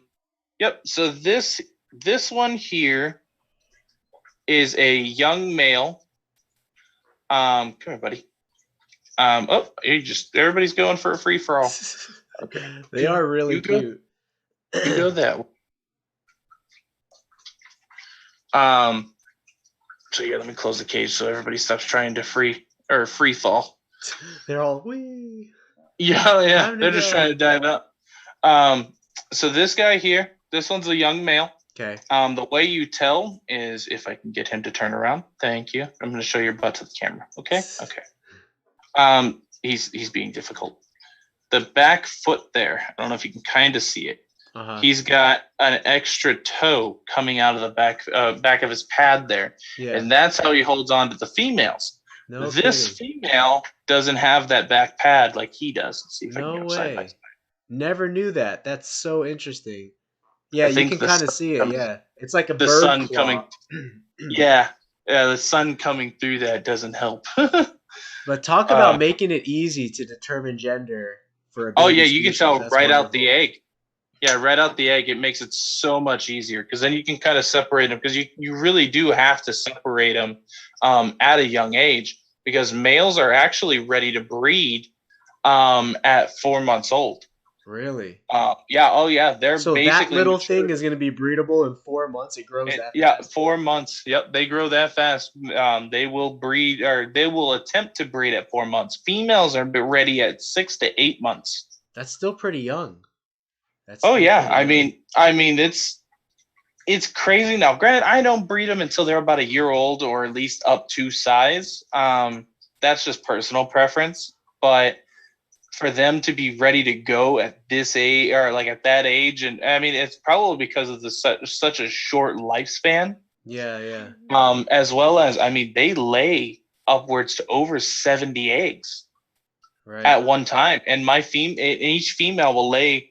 So it's a controversial thing on that one. People tell me that theirs only lay once a year. And I ask how much they're feeding them, and I apparently am feeding mine double and a more variety than most people do. But yet mine aren't obese. But I think it's probably because they're, breeding like jackrabbits. Probably because they're breeding like jackrabbits. But they... Uh-oh, Daddy flipped it. I know I messed up. She came over. She's like, Daddy, I gotta go potty. I was like, okay, I cannot run out of here. Go use the other bathroom. She's like, oh, okay. I was like, we're not doing that on a live right now, Malia. But no, yeah. So so like, I've been told that most people theirs only lay once a year and they're small clutches. And I'm like, well, how much is a small clutch? They're like an average of 30. I'm like, that's interesting because mine will lay in the beginning of the year and towards the end of the year. And they lay upwards of 70 something eggs each. Wow. And so, and the fertility rate is amazing. I mean, and even the hatch rate is almost on point. I think about 98%. I maybe lose 1 or 2 eggs. That's about it. Wow. And so, yeah. So what you're doing different is variety, diet, and what else? Variety, diet, and then they have a larger space. And I actually have live plants at the bottom of the cage, and they too like to lay their eggs in the soil right there with the where the roots come in. So the nutrition they like and water and all that stuff. Yeah, I think it's more of like the water as well as I think they use I think they use in the wild. I think they use the roots to climb out of the ground. Oh, the little babies. Yeah, I think that's I'm not sure, but I think that's what it is. Yeah, that's it's more of a it's more of a theory. But I thought it would be an interesting one. Because I don't see any other beneficial reason to lay them by the roots of the plant. Right. Yeah. I mean, they could get popped. Right. Roots grow through concrete and all that kind of stuff. So. Oh yeah, that was what I was thinking. It's a little weird for me. Yeah, for sure. That's so cool though. Like I said, maybe in the future I'll get into chameleons and stuff, but for now I'm just filled up on what I'm focusing on. But I think they're a really cool species, and I know they're really popular in the hobby. So the babies stuff that you sell, are they on Morph Market, personal messages? They go through personal messages as well as I sell to a lot of different stores, even out here locally. And then other breeders will sell them, in their states or at expos. Okay. So I kind of sell all over the place. as well as I will actually donate some of our chameleons. Like when we have a really, really good season, I will go out and buy the chameleon starter kit, which comes with basically everything they need. It comes with the vivarium, which is the screen caging. And then it comes with the dual dome lighting, the bulbs, the vines, everything like that. So basically everything the animal needs. And then I will go donate them to a school with a teacher that wanted like a class pet, because I find it educates the students as well as it gets them excited about animals, and especially getting into the hobby. Yeah. As well as like they're very fascinating animals. Adult males and adult females, they can shoot their tongues super far, so it's amazing watching them eat. I will sit there for 30 minutes to an hour just watching the adults eat, because this is like it's a marathon of tongues shooting across the cage. I can imagine. And I mean, it's crazy, but it's so what funny. are they And eating then in their cage? You just drop in crickets, or I'll drop in crickets, mealworms, or sorry, not mealworms, superworms. Mealworms, or I only do for the leopard geckos. But hornworms, waxworms, the black soldier larvae, which are basically the phoenix worms. Sometimes I'll get silkworms in if my wholesaler has them in for relatively cheap, then I'll get those in as well as a giant bulk deal. But other than that, it mainly consists of the hornworms, the waxworms, phoenix worms, supers, and crickets. wow. And do you need to dust, vitamin dust or calcium dust, any of that, or? I do sometimes, but for the most part, when I get them in bulk, I mean, I get a couple thousand at a time. And so I kind of feed them myself, with the carrots and all the vegetables and stuff. So I feel like that the good food inside them actually helps with a lot of the calcium and a lot of the better proteins. Okay, so you don't need to supplement then with much extra calcium.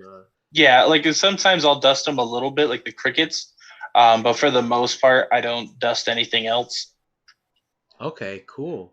Yeah, I'm newer to chameleons, so just kind of learning about them. But it sounds like a really cool pet to set up in a nice vivarium with a live plant or something in there. And so these little setups that you buy for the babies, I would imagine they don't have to be too big, right? So what's the size cage for a baby versus adult, So right now they're in an 18 by 18 by 18.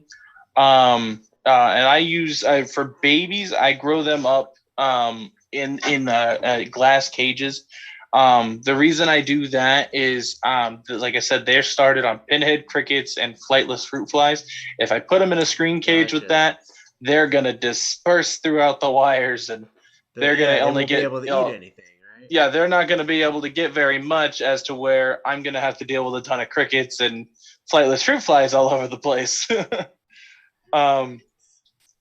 So I do it that way. You have goats, because I'm looking at your Facebook page right now. We do have goats. Yeah, we actually have live on a farm. There you go. Yeah, we live on a farm. Can I get some goats, from you? pigs. I'm convincing Whitney that. You want a goat? No, dude, you want goats? I got you. Want goats. I will get you baby goats. But I don't. Baby goats. Baby goats. I'll get a mini goats. Mini goats. Gotcha. Small like you. So it's like a baby. Oh, do you make goat cheese? I don't make them. I don't. No, so the reason I say that I can get you goats is my mother-in-law actually works at the Wildlife World Zoo and Aquarium, and they constantly have to find homes for the goats there, because they keep them for the petting zoo, and once they get a little to a certain size, they have to find a new homes, or the males will find new homes, because males typically stink. Really? Oh yeah, if you don't ban them, they'll musk themselves and they stink. They're stink. But females, on the other hand, they're no problem. It's like having a toddler running around, but it's a goat. One day, Darian, when we're ready, I'll let you know. Take a look when this meme pops up, though. It's super funny. I always send Whitney all these reptile memes in the past, but she gets it now. I'm still seeing you play with the big male-veiled chameleon. Yeah, okay. Oh, there it So goes. Going. it's definitely more than 7 seconds behind right now. But when it stops, let me know what you think about the meme. I don't know what singer that is, otherwise I'd give you a hint. Oh, I see it. Yeah, I see it. Dude, you Stop were like playing reptiles, but I meme won't king on your do Facebook. that. You had tons of memes. He was asking me, he was like, do you think we should buy more Tegus? Oh yeah, I do want to I'm buy like, more Tegus. With whose I got you. money? It'll go towards a good cause, hon. Oh man. Hey, So- the way I do it is what's mine is yours, and then or if I get in trouble for buying too many reptiles for me, I'm like, babe, I bought this for you, and she's like, I don't want that. I'm like, oh well, that's fine. Well, I already bought it, so I guess I'll keep it then. Whatever, it's fine. That's a good way. That's a good way to do Yeah, it. he's used that on me before. Yeah.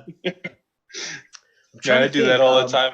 When I got those first 3 Tegus from you, we were in an apartment, and I really had to convince her, hey, look, Yeah. we'll be out of the apartment soon. We'll get some big caging for them. But I just really, really took a fascination to Tegus. So we'll definitely cover more of that in a different week. But it's been really I'm cool glad to they're learn doing. about. I'm glad they're doing well for you. I saw the video of them breeding and stuff, so I was like, yes, they that's were breeding awesome. like crazy. Let's see. Yeah. I still have 2 other frogs here. Let's see. Oh, so yeah, let's touch on those real quick. We'll probably do maybe like another 10 to 15 minutes, Darian, if that's cool. Yeah. I'm bringing it actually- up higher so I can stand up because sitting down is starting to be terrible for me. Yeah. Yeah. I'm actually like dying of hunger after teaching all day. So I'm going to bow out. Get some Burger King.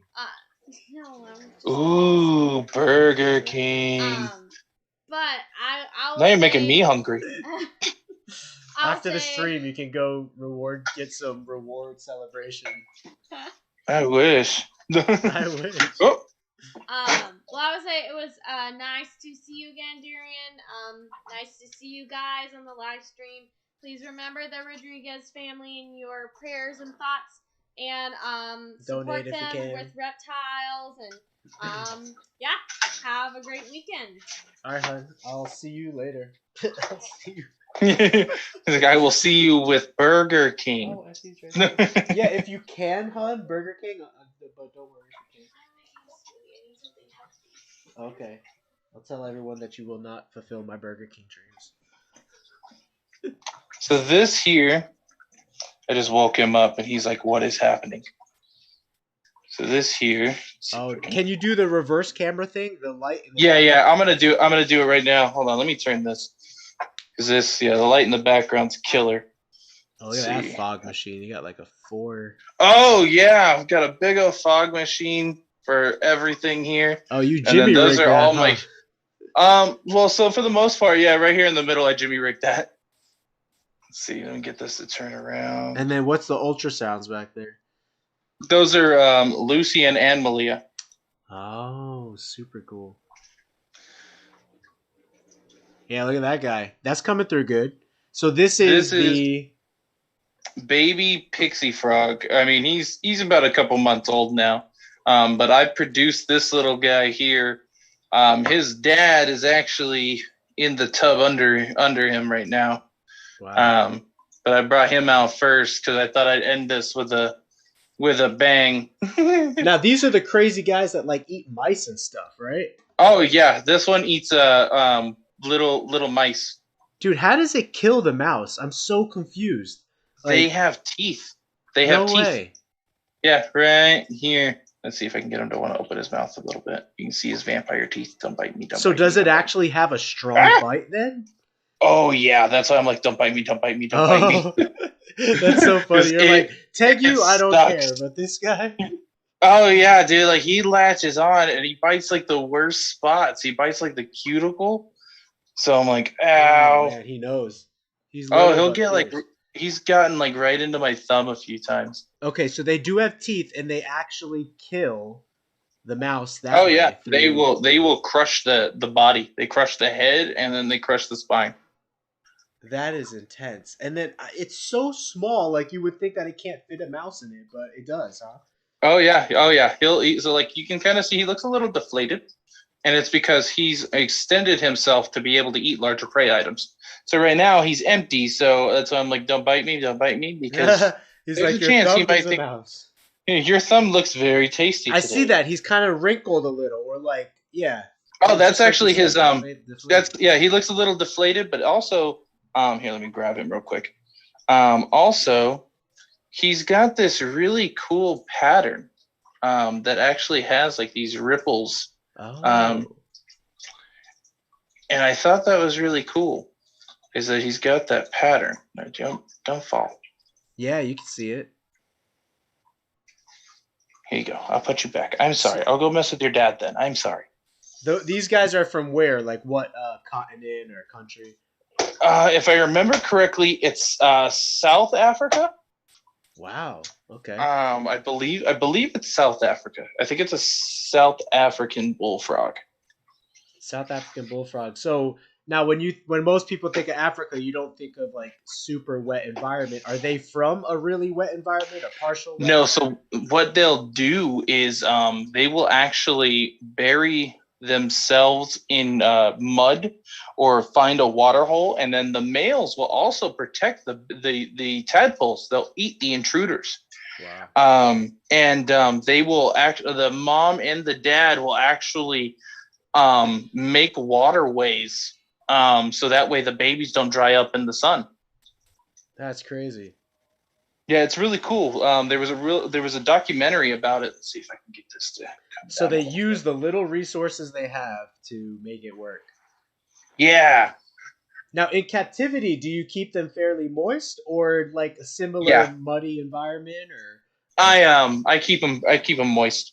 The substrate itself is a peat moss mixed with a sphagnum moss.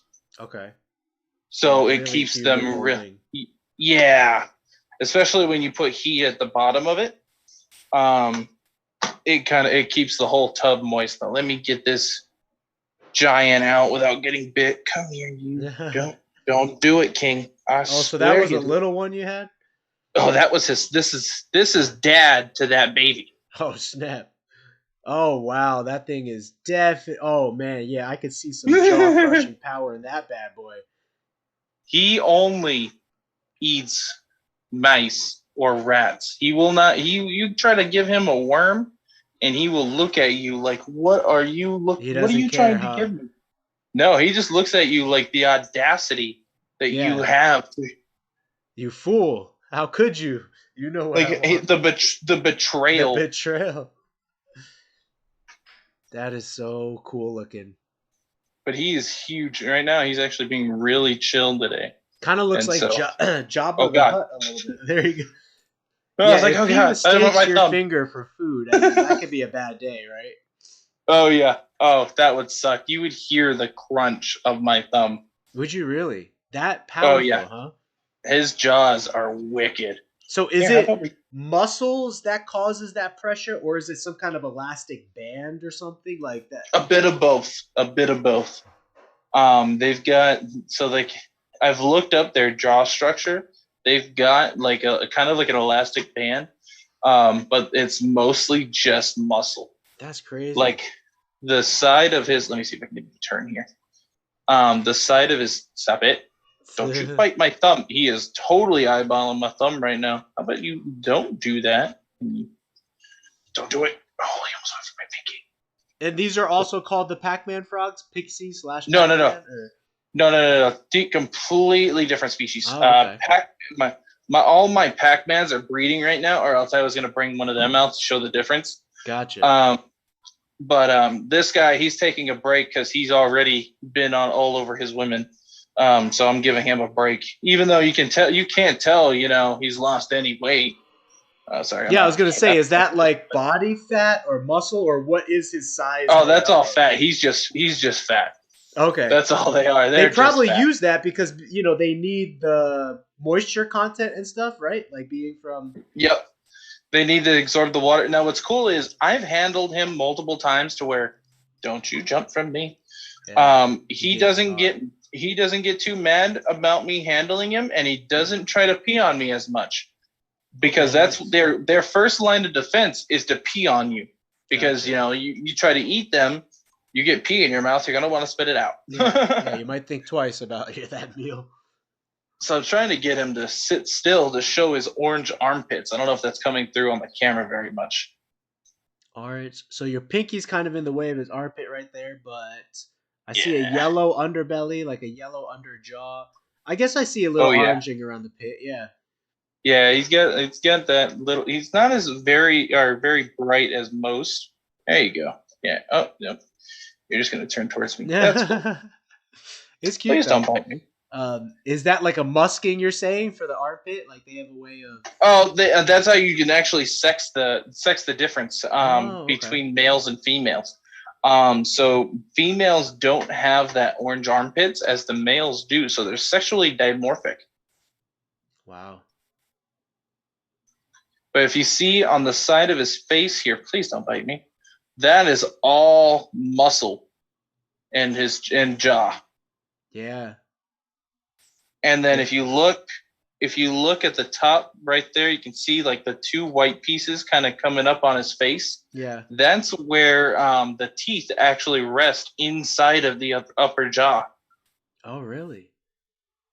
So they like fit into slots, like they fit in place? Yeah, they kind of just like fit in place. That's super crazy. Believe it or not, he is a solid 700 grams, if not more. Yeah, I haven't weighed him in a while. He looks like a good blob of weight right there. I'll tell you. I have really big hands, and this dude is taking up the majority of it. Don't you do it? For reference, you're 6'1", and you got a pretty big hand, palm size, and that frog is bigger than your palm size there. That's a big You frog. see that? You can see that orange now. Yeah, so the girls, it'll just be white or green or something. Yeah, just like a yellowish color, or like they get like that tan, like that dark tan yellow. Yeah. To where to him he's got that orange, and look at his hand. It's cool because he'll actually grab prey with his hands to push it into his mouth, kind of like dumpy frogs. Yeah, it kind of looks like a human hand, a little bit like. A little bit, right? Freaky, like a baby human hand right there. There you go, dude. I'll put you down. I am sorry for bothering you. And what's crazy is this guy, so most of mine like a lot of space. So, you got to get like a tub like you would keep your adult leopard geckos in. This guy, he doesn't like a lot of space. He stresses out when he gets into a big spaced area. Hey, don't you jump.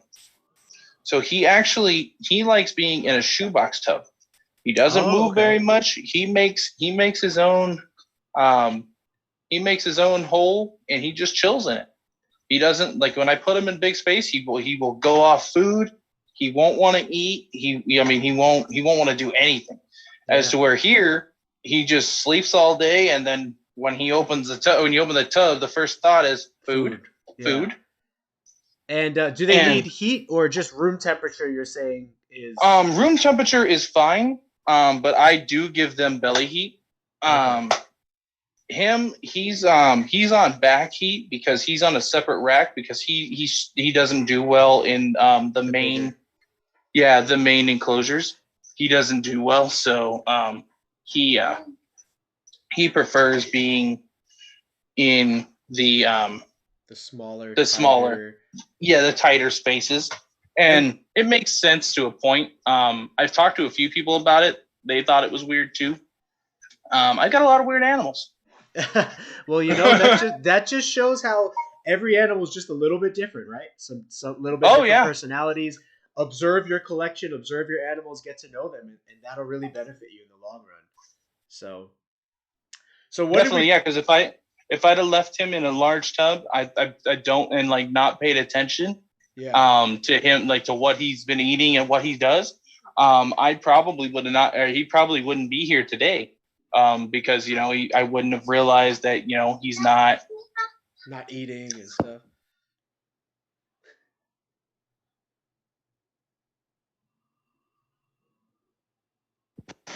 Sorry, Malia came back in. She's That's like, cool. Dad, I'm hungry. Yeah, No, she's a cutie. Thank Tell you. her, do you want And fruit flies or super worms? that's what I've asked her too. She's like, ew, Dad, those are Ew. gross. They're actually they probably are pretty good for you though. In I mean, if it's good for frogs, why not? yeah, my reptiles eat it. So what were you saying? What? I forgot what I was saying. I lost my Maybe train of we thought. were talking about the smaller cage. How some species, some animals might thrive a little bit differently than others. Right, yeah, like it's for him, I think, because he's pure captive, and so it's just more of a preference thing. So like him, he likes the darker area. He doesn't like coming out much. He just likes hanging out, being by himself, and being in a small area. Now, when he's with females, he doesn't stress out as much being in a larger area. As to where females don't, the females that I have don't like being in small areas. They like being in the large enclosed, the large tub with the wet substrate and being able to bury themselves or go wherever they want. Now, like I said, they'll do perfectly fine in a tub that you would keep in, like how you keep your leopard geckos. They do perfectly fine in those and in rack systems, and it helps with humidity and stuff. Now, a lot of people, will be like, oh, well, they deserve a tank, they deserve this. I bet they are, like, a lot of people have a lot of issues keeping them in tanks because they dry out super fast in tanks. Makes sense, Because yeah. keeping humidity in a tank is really hard to do. The lid really releases all of that moisture, and I've experienced that with certain species too. Right, and so that's the issue when it comes to frogs, is having them in tanks becomes an issue when it comes to humidity. So that's why I've rigged the foggers, and then on top of that, like for the red-eyed tree frogs, they dry out really fast. So I have to use I'll switch out the water, and I'll put some hot water in there, and it'll kind of mix it to a lukewarm, but it's enough to make it really humid in there. So like you can see the condensation on the glass is already built up since when I first opened it. Let's see if I can turn that around. You can see it already built up in there. Oh yeah, and big time. Yeah, so that's the beauty of having the or being able to control the humidity like that just by having a waterfall. Yeah, very nice. That was a glass tank you just showed? That was the glass. Oh yeah, that's pure. Yeah, that's pure Wow. glass.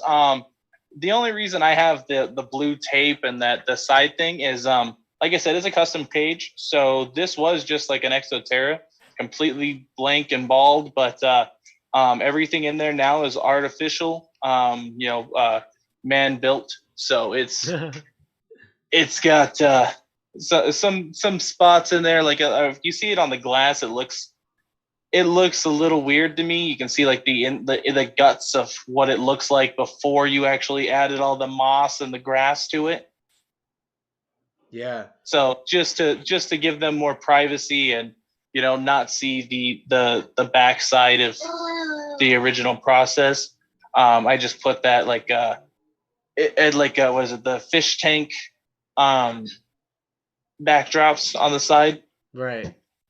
Oh, that was cool. They'll feel enclosed. Yeah, and they seem to like it a lot better. It was cool. I just saw one of the leaf frogs jump from the glass all the way over, and then now he jumped back. So he's back on the glass. The leaf frog, you said? The Solomon ones, or? No, sorry, not the leaf frog. The red-eye tree frog. Oh, the red-eye, yeah. Those are so climbing. Cool. Those are very He's climbing cool. He's climbing the glass right now. Let's see if I can get it to turn. It's hard to get the camera to turn. There it goes. Cool. Yeah, look at them. Wow, they got a pretty big, they're really like lanky looking, huh? Yeah. Can we get that open? No. I want you to grab her so you can put it right there so I can see her tongue. There you go. She's telling you what to do. Yeah. All right. She's your boss, I guess. She thinks she's her mother, but I'm the man of the house when my wife's not around. Yeah, she hears the way mom talks to you. She's like, I'll replicate that. Similar to what was that? That Listen Linda video? I actually Linda. I have a theory. I have a theory that maybe it's the husband that talks to the wife that way, and then the child picked up on his mannerisms. You know what I mean? Right. Because I was like, that's so weird for a child to kind of have that perspective. He was so in character, that kid. Like, he was really. Yeah, I love that. Yeah. I was funny because I have an aunt Linda, and so I was messing with her, and yeah, I got something thrown at me, but you know, it was definitely worth it. I was messing with her. I was messing with her. She's all, can you throw the trash for me? I was like, no. And she's all, listen here, I was asking, but I wasn't really asking. I was all, Linda, Linda, listen, I will smack you. I was like, I'm an adult, so I'm like, you know, come at me. And she threw a sandal. She threw a sandal at me, and so, you know, we compromised, and I threw the trash. We compromised. I gave it. I did what I needed to do. But so that was really cool, Darian. I appreciate your time tonight. I know that you got some family stuff to attend to, which is why I wanted to do a little bit of an earlier stream. Maybe in the future we might experiment with a different time. I'll kind of ask around. What did you guys in the comments? I've seen there's been a number of people coming in and out, but let me know if this was a good time for you guys, or if you want to see it a little bit later on Fridays.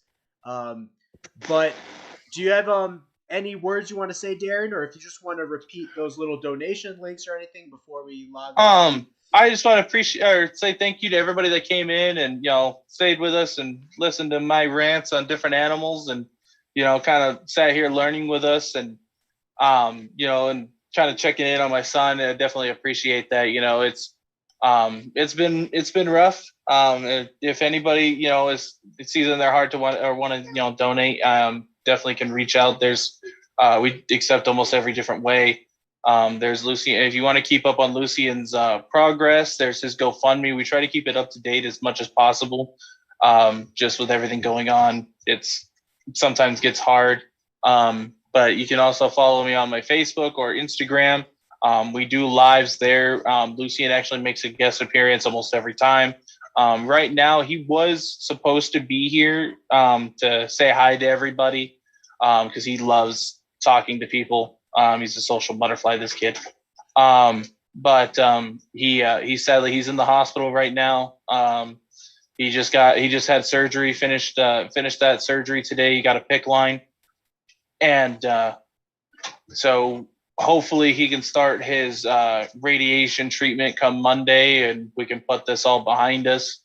But well, I know for sure it's going to be a struggle. You know, it's going to be constant. Or they said he's going to have to be checked throughout his life for this cancer. So it's not something that he's not going to be able to forget about. You know, every 3 months for now, and then after a year, it'll be every 6 months, and after that year, it'll be maybe every year or once a year, depending on how his doctor feels about it at that time. But they said up until he's an adult, he'll have to get checked at least yearly. Yeah, I was gonna say with the PICC line, I mean that's a really big commitment that they're putting him to, but you got to do what you got to do. But I mean, it's you know, he's definitely been a fighter, and he's been fighting through this, and you know, he'll continue to have to fight through his life to be a little bit different and to go through these little bit of different tests and all that kind of stuff. But I am happy that he is further along in the process than you like you mentioned that they would have predicted that he would have even gotten, and so that's a really good sign. Any donations are going to go towards helping you guys with medical bills, gas, food, etc. That helps for you, the family, and everything over there, correct? Definitely, yeah. Like I said, I'm the only person that's making anything when it comes to reptiles. That's the only thing keeping us afloat. So if anybody's looking for, you know, veiled chameleons, whether it's babies or adults, I can definitely figure something out and find you a perfect animal. Same with black and white tegus. I'll have babies available here soon, as well as sub-adults and adults. And we'll have various gendered, male, female, of course. So whatever you're looking for, anything in particular, definitely let me know, and we can definitely find something for you. That sounds good. So tegus, chameleons, frogs. What other species do you work with mainly?